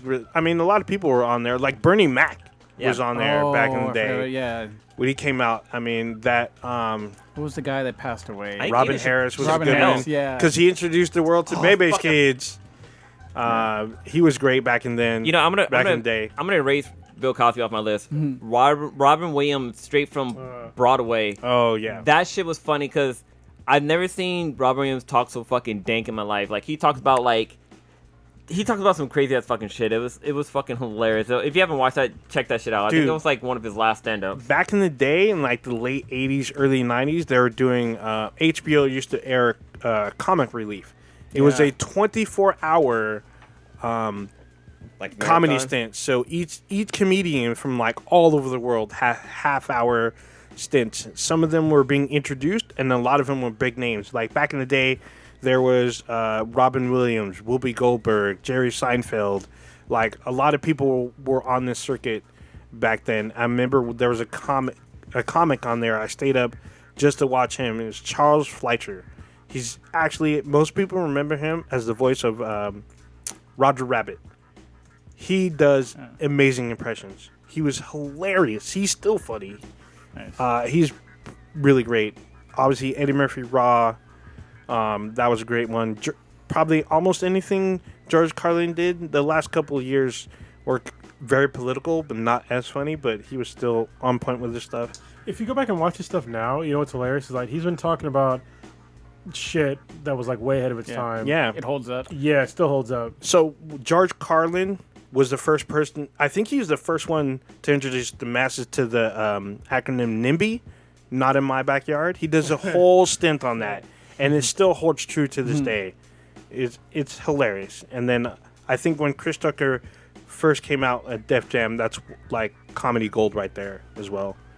Yeah. There's just so many, but those are the ones that stand out for me. Absolutely. And all of these comedians had some kind of drama with the if you go back and watch your shit now, you're gonna have people complain about like, oh, I can't believe they said this, I can't believe they said that. It's like, Yeah, it was a different era then. Like back then, Eddie Murphy was saying faggot like every 30 seconds. Yeah. and they were cool with it. but that's kind of one of the things that Chapelle talked about too. Like, you know, if you go back in a lot of people's like comedians' history, you're gonna find You'll find something. some shit in there. Well, everybody's got fucked up shit. I mean, Yeah. like we've all done something that's fucked up. We all know it. I mean, I've done shit that's fucked up in my past, and I grew up, you know. But Yeah. I wouldn't do it now. But yeah, I've done fucked up shit in the past, and everybody has. If you say you haven't, then you're lying to yourself, and you're a fucking psychopath. Yeah. So you probably don't deserve to be living. God dang, I'm serious. Like people just want to pretend like they they're holier than thou. yeah. It's just like you're not. You got problems too. Like everybody's got fucking problems. Like, So- your shit don't stink. So those of you who are probably sitting there listening to this, and you're like, no, I know this PTA mom. She has like 3 kids. She does everything right. I'm telling you, if you were put a camera at your PTA mom's house that doesn't do nothing wrong, I can bet you on the weekends there's like 4 or 5 black dudes going to her house on the weekend that you probably never seen in your life, but she knows them intimately. I bet you in that PTA meeting, she's fucking through red wines and 2 Xanaxes in when you see her. So everybody's got the problem. If you're wondering why the coach of your kid's Pop Warner team is always touching this one particular mom, there's probably something going on there. Not so innocent. Just saying. But still, like, if you go back and watch Eddie Murphy Raw, It's kind of hard to watch. Actually, like only certain bits. Yeah, even Eddie Murphy Delirious is I still heard- pretty fucking funny. I heard he's supposed to be doing a comedy thing. Yes, he's coming back on Netflix. Yeah, he's doing. Yeah. He's coming back with a few projects. Yeah. So what happened was he was talking about it on Comedians in Cars Getting Coffee with The Seinfeld. Jerry Seinfeld. Yeah, Yeah. I watch the show all the time. It's a really good show if you're into cars and comedians.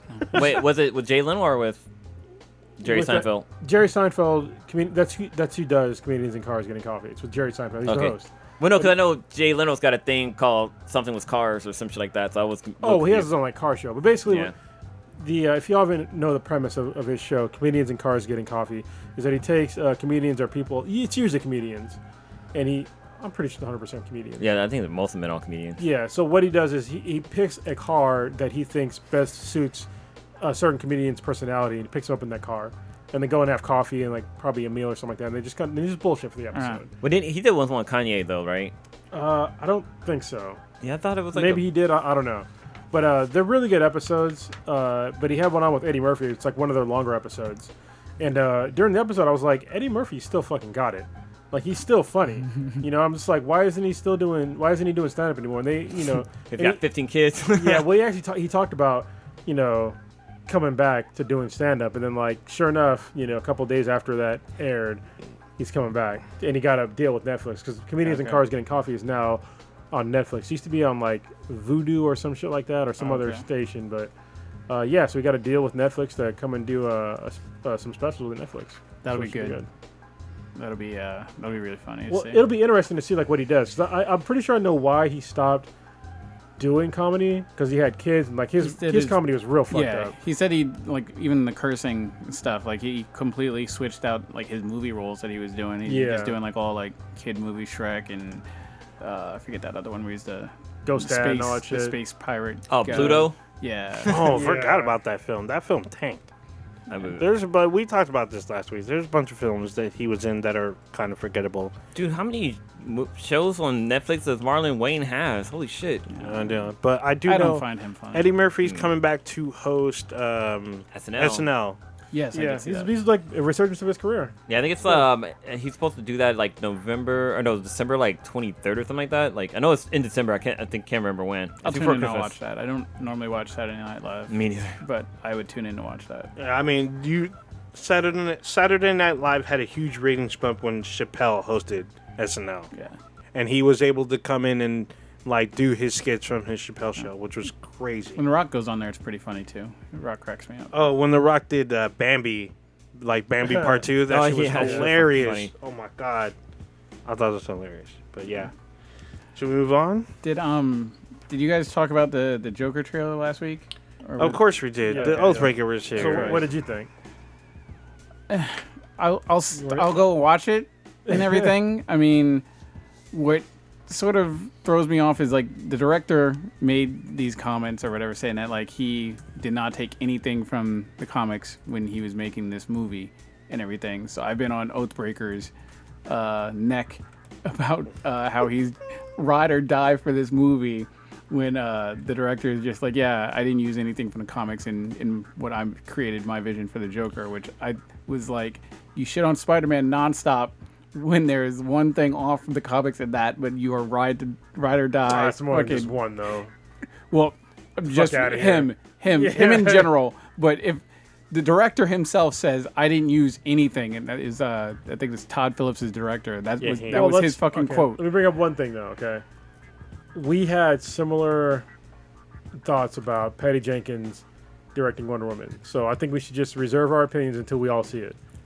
Like, to me, it looked like an interesting movie. Like, just outside of like comic book movies. Trailer.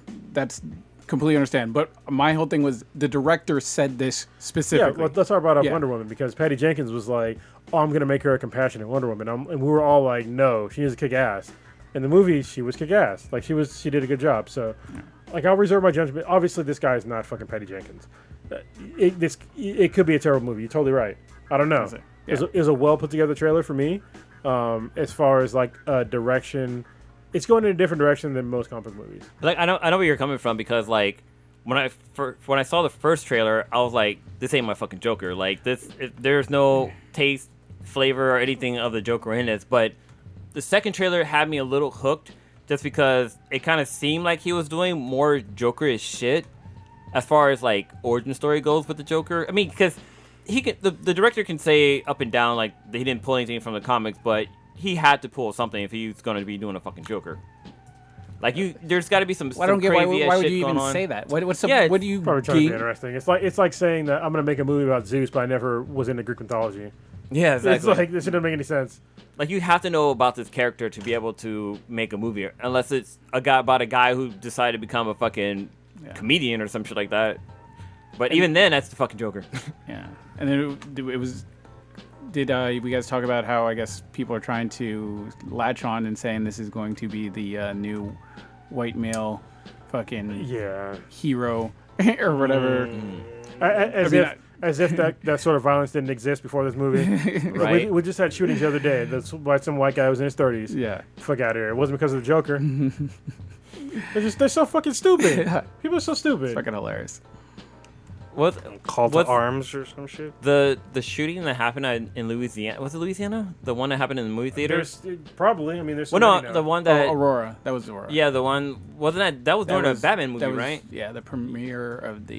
Yeah, the Dark guy. Knight Rises. Yeah, didn't the guy said he was like I guess influenced by the Joke or some shit, or maybe I don't remember his hair being green. That's all I fucking remember. I just remember his mugshot, and like Yeah, that's why I don't know his name. Yeah. All I know is that he shot up the movie theater and he had shit in his house that was like booby trapped or whatever. Yeah. But I mean, and not to get sidetrailed, I'm like, that's why I don't really mind when they divulge into this guy who he was and stuff like that. Yeah. Because he doesn't own any real estate in my head or whatever. I don't know his name. I don't know the guy who shot up Vegas. I don't know the guy who shot up Pulse. I can't remember the guy who shot up fucking Gilroy 2 weeks ago or whatever. I mean, it just goes in the recycle bin or whatever. For some people, though, it does strike the chord. Yeah, that's the problem. You're rational. People out there are not rational. So obviously, if you shoot up like a whole building full of people, it's not rational. Anyway, y'all are not reading The House or Powers of X, are you?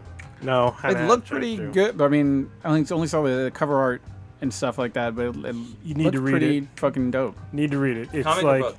It's a comic book. But it's basically, the only thing I don't like about it is that it alternates books, and that's fucking annoying to me. Oh, God. But they do it in like a way, so basically it's House of X and Powers of X, and it's just you alternate back and forth. Okay. But it's all like one cohesive book. So that's why I'm like, why don't you just fucking call it The House and Powers of X? Yeah. Like, what the fuck? And just did 1 through fucking 12. Anyway, a couple things I'm happy about.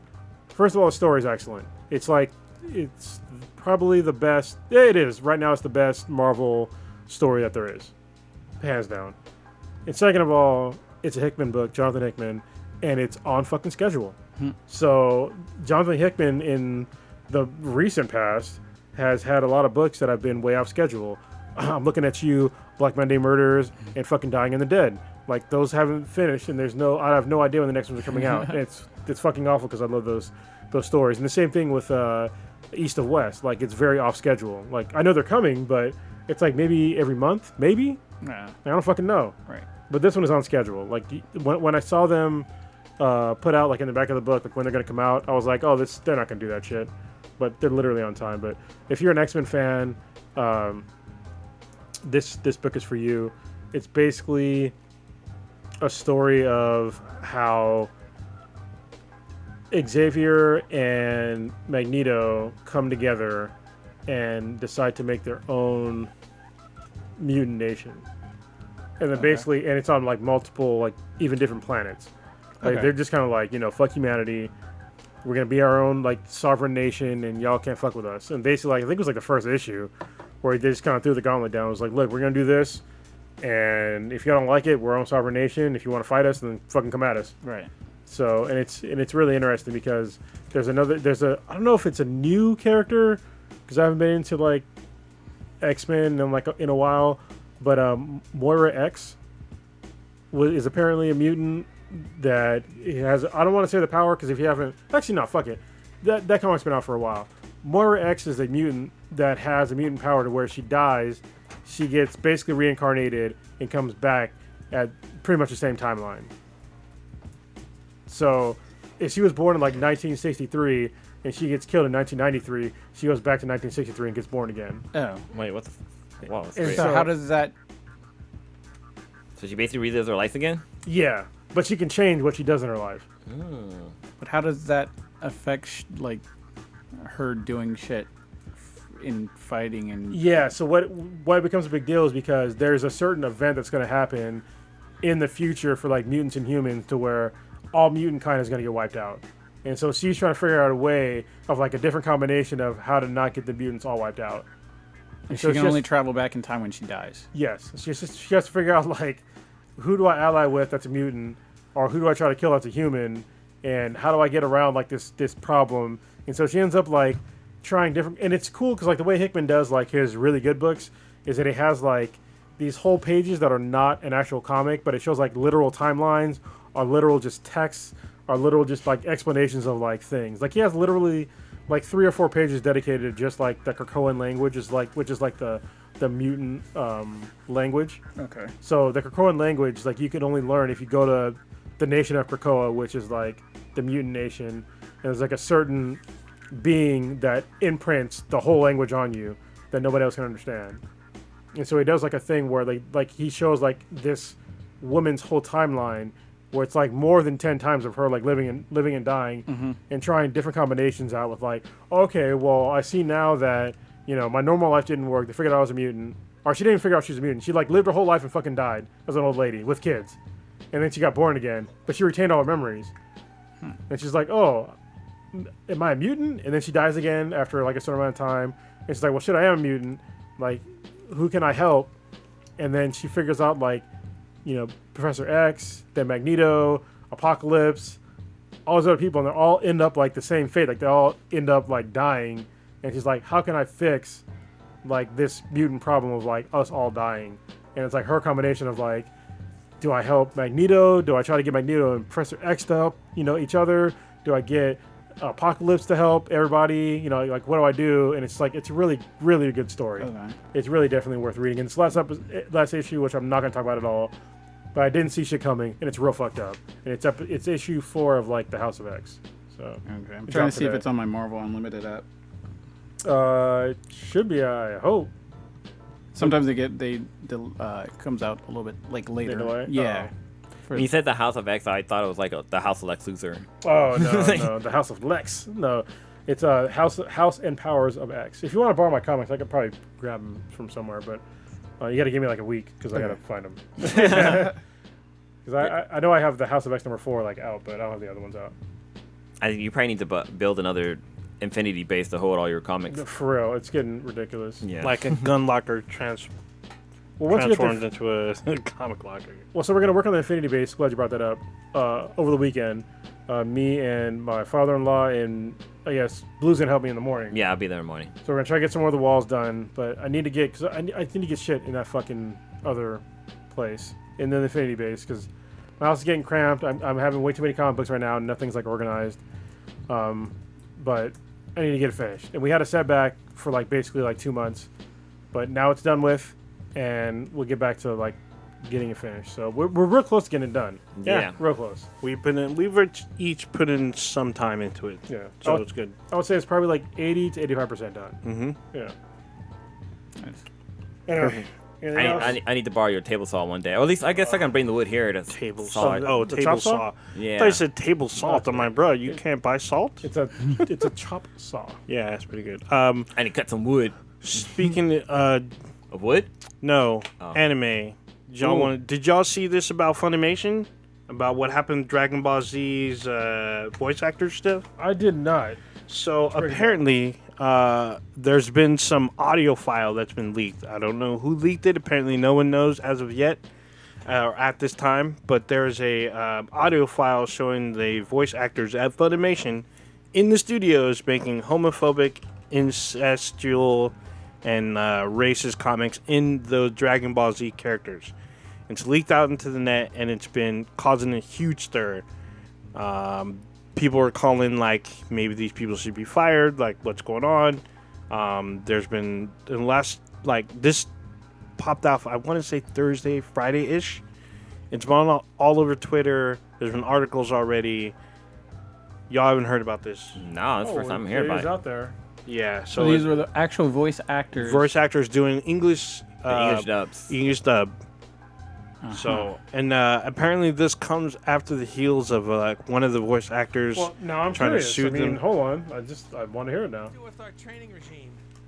Will you guys suck me off until I come all over your faces? Whoa. Shit. Clothes. Faggot, faggot, fag, fucking fag. My son's a fag. Wow. Is that really them though? I'm carrying a few Yeah. extra pounds around myself. It's been Not much time to confirmed. work out. Keeping them happy is a full-time job. Especially that bitch on the right. God damn, are you trying to keep that bitch happy? It's impossible. I just give her food, I give her presents, I give her rings, I give her any... I'm sorry. Well, you know, I wouldn't keep anything from my fans. Not even this gorgeous cock. That's kind of funny. Hold on. All right. So I understand that like that's out there, but I'm not really sure if that's really the voice actors. The only reason why I'm saying that is because if you watch if you listen to the beginning of this episodes for like the longest time now, the over 9,000 thing, that's not the Vegeta voice actor. Like in the beginning it is, but when there's like certain parts, it's not even Nappa. Like it's not those voice actors. It's somebody that's really good at impersonating them. Well, and I know it for a fact because that's not what they say. So, Funimation has responded about this controversy. All right. So, well, what did they respond with? I didn't read this whole thing. Well, this that's is fucking new. important. Jesus Christ. I'm reading it just right now. They could have said Cronus is right. It's not the voice actors. Holy shit. I was like, oh, I didn't see that they responded because this just recently happened over the weekend. So it's just like, what the fuck? Killed it. I'm killed it. Trying to, because the recent video thing I see is from 5 hours ago. Oh, this is a different response. Oh, it's a blog though. See this stuff. Jesus Christ, I have a problem with like reading blogs for news. I see a lot of people like in my news feed, especially right-wing folks, that they give like news stories that are blogs. Blog post? It's like you don't give me news from fucking WordPress.com. Exactly. Yeah. What the I'm the fuck? same way. And like, don't fucking link your article with blogspot dot whatever. Yeah. Fucking. So at least this article. patriotflag.com. Like, get the fuck out of here. That's This not a article fucking I'm reputable looking at right now says Funimation has yet to respond publicly to the allegations. All right. Well, I guess. Well, yeah. And Savage haven't responded either on Twitter. So they're saying that this, but he hasn't tweeted since August 22nd, since it's been leaked. Yeah, so it's been like a week or so.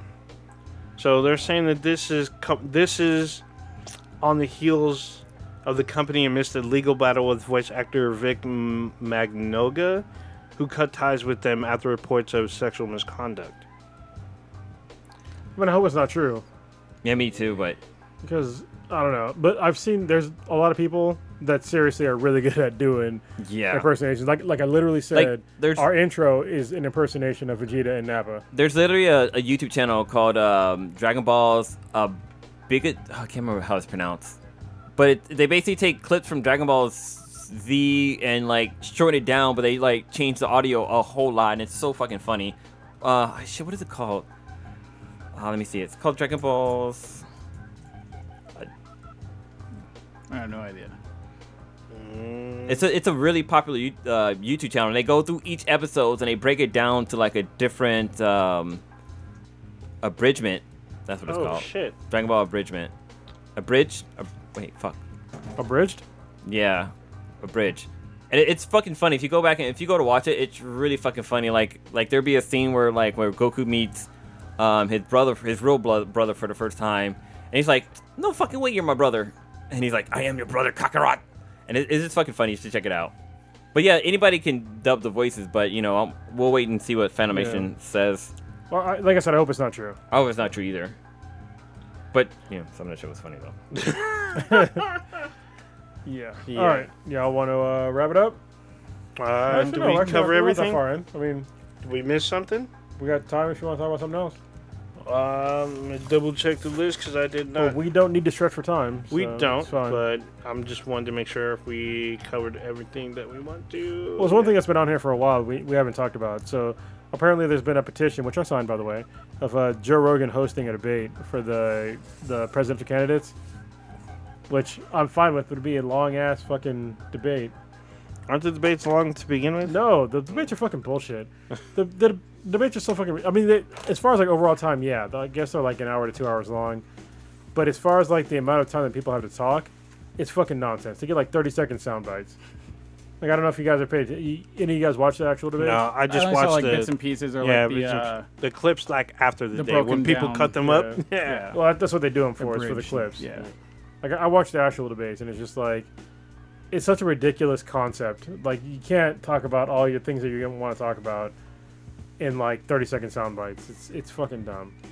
Yeah. So no, I didn't want to sit and listen to them like kind of fumble because, like you said, they have very limited time, and there's a shit ton of people. At least at the Democratic one, there was a bunch of candidates up there, so it's like holy shit. Well, I think once they narrow it down, hopefully they'll have better questions. Because what bothers me is that in some of these debates, they have like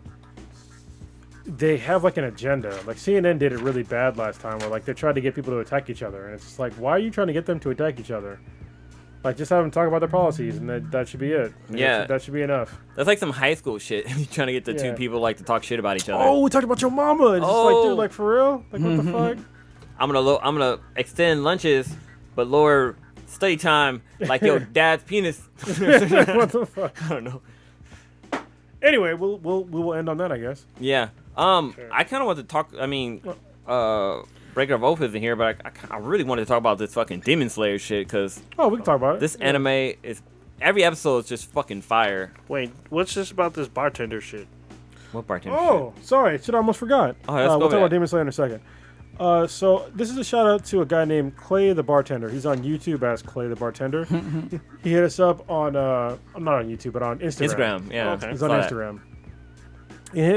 He hit us up and he was talking about how he was listening to us talk about shitty bartenders, and he listened to the show, and he was saying how we should come out and like check out his. He's a bartender at a place called Here's How Bar, and it's in Oakland. I looked it up, and it looked actually beyond legit. So apparently it was started by a woman who owns a bunch of restaurants in San Francisco. Or maybe it's restaurants and bars. And it looked like they have really good drinks. They have a bunch of pre-made drinks as well. I'm down. You can get them like cans and shit. So and it's not far from Cape and Cowell.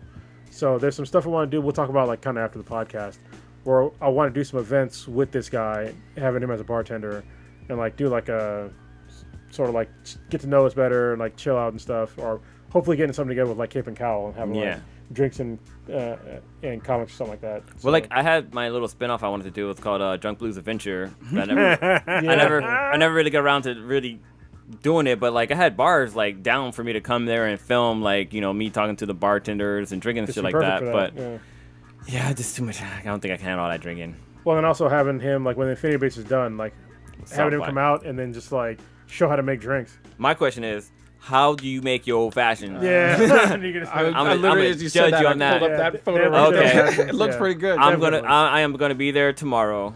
Oh, I would feel recognized if I went. Maybe if I start talking do you really watch a podcast though? Yeah, hopefully. Yeah. Oh, I forgot. I'm gonna go in incognito. You're Andre always. I forgot to mention cool. that it looks really cool.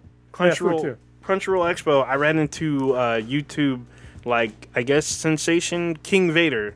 Oh, okay. Yeah, I got a picture with him. It's on Instagram. I guess it was his first time at Crunchyroll Expo, and he was debuting his like new film. So he showed up with his squad and was promoting the film. I did not get a chance to watch. I told him unfortunately I couldn't make it, but he was there. It's first time meeting him, so it was cool. That guy's really tall. I want to say he's like 6'6" or some shit.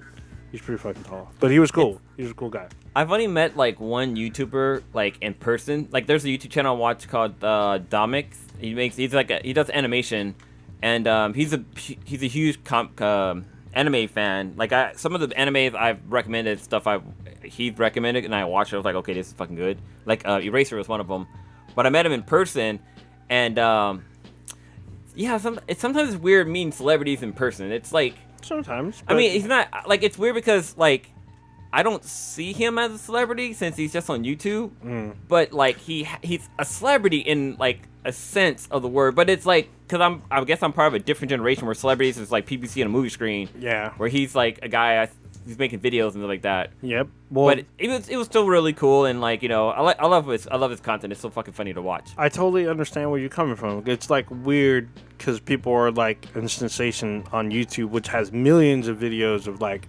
hundreds of millions of people on there or whatever. But it was weird because like King Vader had like a crowd like pop around him. So I was like, oh, he must like all these people like, oh, dude, I watch your videos on YouTube. I saw this, I saw that. I'm a total huge fan. So it's like, yeah, this guy's kind of a celebrity. Like people, I recognized him when I saw him. I was like, dude, I just watched your like Hood Power Rangers like a few days ago, and like he had like this like hood version of James Bond. It's pretty fucking funny. But yeah, it's just weird seeing that you can be popular on like streaming service and have like groupies and whatnot. It is, yeah. It's well, it's also weird when like people notice us like outside of Yeah, people notice like cons and shit. It's like, oh, you know, that's always gonna be weird to me, probably. Yeah, it's kind of weird. It'll be weird when we get surrounded by like a mob of fans. Yeah, that's gonna be real weird. Want to hear something really weird? I had a crazy ass dream about Liza Koshy last night. Whom's did it? The hot chick from YouTube, Liza Koshy. She's a little Indian girl. Yeah. I know what you're talking about now. Okay, yeah. Dude, I had the most craziest dream about her last night, and I'm like, I watch her content, but I haven't seen anything from her in like the longest time. I don't even know why she's in my dreams, but she was in my dreams. Oh jeez. Just don't tell the Sweetness. Well, no. Just tell us on the podcast, right? Yeah. No. All right, wrap it up. Sounds about good. Yeah, we can wrap it up. I gotta go home and do some painting and shit. Who's sending us out? I'll send us out. Since you just said who's sending us out, what you doing this weekend? What did you do? Not a whole lot. Playing more Control. So I've been twitching out a lot of Control on our Twitch page. You can catch me fail a lot trying to figure out the game and watch this weird graphical slowdown. Like, I guess maybe we are due for a new console generation because you can see that if you have like just a regular PS4 or a regular Xbox, this will test your system. There were parts where the frame rate will drop really, really fucking low because there's hella shit going on the screen. If you have a Xbox One X or a PS4 Pro, apparently this is minimized by that. So I've been working through that. I mean, it doesn't happen a lot. It's really only happened to me once, and it's really, really fucking bad. You can watch one of the videos. You can see it almost becomes unplayable. Goddamn. Almost. But it's only happened once. The rest of the game's been good so far. I've been playing some Apex. Apex updated with the new event. So you can see the map has changed again with a new area. So I've been playing that. You'll see some more of that on our Twitch page as well. Going to try to put in some work into the Infinity Base if I can. Hopefully try to make it out. Feel like I'm missing another event. There's no one cons or whatnot, right? No. I don't think anything's happened this weekend. Yeah. No, it's next weekend. I'm going to Star Wars Day for the Giants. It's on a Sunday. Going to that. Yeah. So I believe that's next Sunday. But other than that, that's it. Stitch, what you got popping? Doing some gaming. Answering the Amazon delivery guy package that he drops off for baby stuff. It's hilarious because it's just new packages. She's got shopping nesting, or what I guess they call it nesting or whatever. Mm-hmm. So everything that she sees, I need this. Yeah. So dealing with that whole thing while we're just sort of getting space and everything figured out and all the good stuff that we need. The professor still live with you? No. Okay. No. He moved in with his girl or whatever. Then I've been playing a lot of DayZ. The game is fun. I've jumped on like a whole daytime only server because normally it cycles between day and night, and the night cycle is about a good hour. Where it's like if you don't have a light or anything like that, you can't see shit. or whatever. But it's a good chance you'll get fucked up, and you just sort of kind of chill in your base or do whatever. But the one I jumped on today, it's all daytime, 24/7. So, and it was really high populated. So it's just a fucking purge of people just fucking going around killing each other and shit. It was really fun. It was a lot of action. Knocked some dude out and then took his shoes and threw him in the fucking ocean. Yeah, because if you walk around barefoot, your feet will start to bleed and you'll start to like die slowly. Oh, damn. Yeah, so just take their shoes, fucking either run off with them or whatever. They got to figure it out. Again? It's fucked up. DayZ. Damn. Yeah, it was fucking hilarious. So we were cracking up, and you can also feed them, and then after they die, you can cut them up, and you can. If you eat the person's meat, you get this like cannibal laugh and stuff. Like if you keep eating people, but so we were knocking them out, taking their shoes, and then feeding them fucking human meat. So they Damn. have this like laugh that can't go away unless their character dies, and we're just like, all right, peace out. Damn, that's fucked up shit. It was fucking hilarious. That's fucked up. So I was enjoying that. I'll try to twitch some of it out and get some good clips of us doing some. And fucked is up that shit. you're playing on PS4? Yeah, I guess it was originally Arma or something. Oh, Armor game. Okay. Yeah, but then they made a mod to it involve like zombies and shit Armor like was that. boring as fuck. You're just doing a lot of running around and Yeah. just fucking finding gear, crafting shit or whatever. When I was in Iraq, people tried to get me to play that game. And I started playing. I was like, "This is the most boring fucking game. Like, why the fuck are you trying to get me to play this game? Like, if I want to play something this boring, I just go out and fucking shoot somebody. Like, seriously, like, what the fuck?" It's fucking hilarious. But yeah, that's what I've been up to. All right, Kronos, who you choking out this weekend? Well, I'm just trying to get the fucking shed done. Shout out to DX Racer. It's the maker of this chair that I'm in. They're not sponsoring this podcast, obviously. But the chair got here and like it had a broken part. It was like a little tab that makes the arms go up and down, like the armrest. And I sent them an email and I was like, "Yo, this part came in, like the left one is broken, like the tab broke off." And they messaged me back within like a day. Within a day. And they're gonna send me a whole new left arm rest. So I thought they're gonna send you like a whole new arm, like take this one off. Bionic it's gonna arm. be more yoked arm. No, but yeah, they're gonna send me back one. It was like super easy to do my claim, and yeah, it's kind of nice to have that level of customer support. I sent them the pictures and everything, so it was just like they have really no recourse to be like, no, it ain't broken. No. Yeah, it was like legit broken. It's all you, man. Yeah, I mean, technically it still works, but it's just like it's hard for me to like lift it up and down. Other than that, yeah, just the shed. Doing jiu-jitsu tomorrow and Friday, and then next week I have to go into the fucking office all week. It's gonna be fucking awful. It's gonna be. I haven't worked like next week is gonna be a 6-day work week for me, and I have to go into the office for 5 fucking days straight. Hopefully I don't kill nobody. I'm just saying. We'll see how it works. Anyway, that's all I got. But if you did, I would understand. So for me, I'm gonna help out in the shed. Like if you didn't know already, this week and I bought a house, so we're doing like a whole bunch of like home improvement stuff. So I've been doing a lot of painting. Hopefully, I should have my fucking home office done today, so I can start setting my VR and fucking play VR in like a larger fucking workspace. Cause I've been playing in cause VR you need at least like 6 feet by 6 feet room, and I've been pushing like the limits of that. Like I'm like 5 and 5.5 feet shit trying to play games and shit like that. Like there'll be points of the game where like something will be like down on the floor, but I can't reach it because my fucking couch is in the way. So I'm like, oh fuck, and I gotta play the game. Like, so there's a bunch of games I gotta play. But yeah, I'm doing that. I got a photo shoot happening this weekend. I'm taking pictures of Kay Nassa. Remember her? Oh, yeah. Wow. She got married, right? Yeah, I'm doing a photo shoot of her.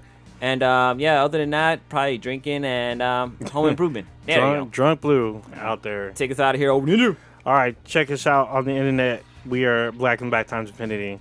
Check us out with at BTHAABTI on Player FM, Stitcher, Apple Podcasts. On YouTube, we go live every Wednesday night, 8:30 Pacific time. Look for us on there, Black and Black times Infinity. On Amazon, we have an app on there. Also on Radio Republic, we're on there. And check out our official website, binheadproductions.com/BTHBTI. And then on Twitch, look for us, BTHBTI. Yeah. They're fucking everywhere. Everywhere.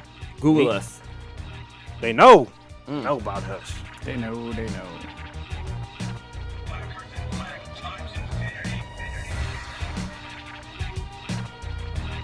Oh, look up Selma Hayek. Happy birthday to her. She's fine as fuck. That's serious.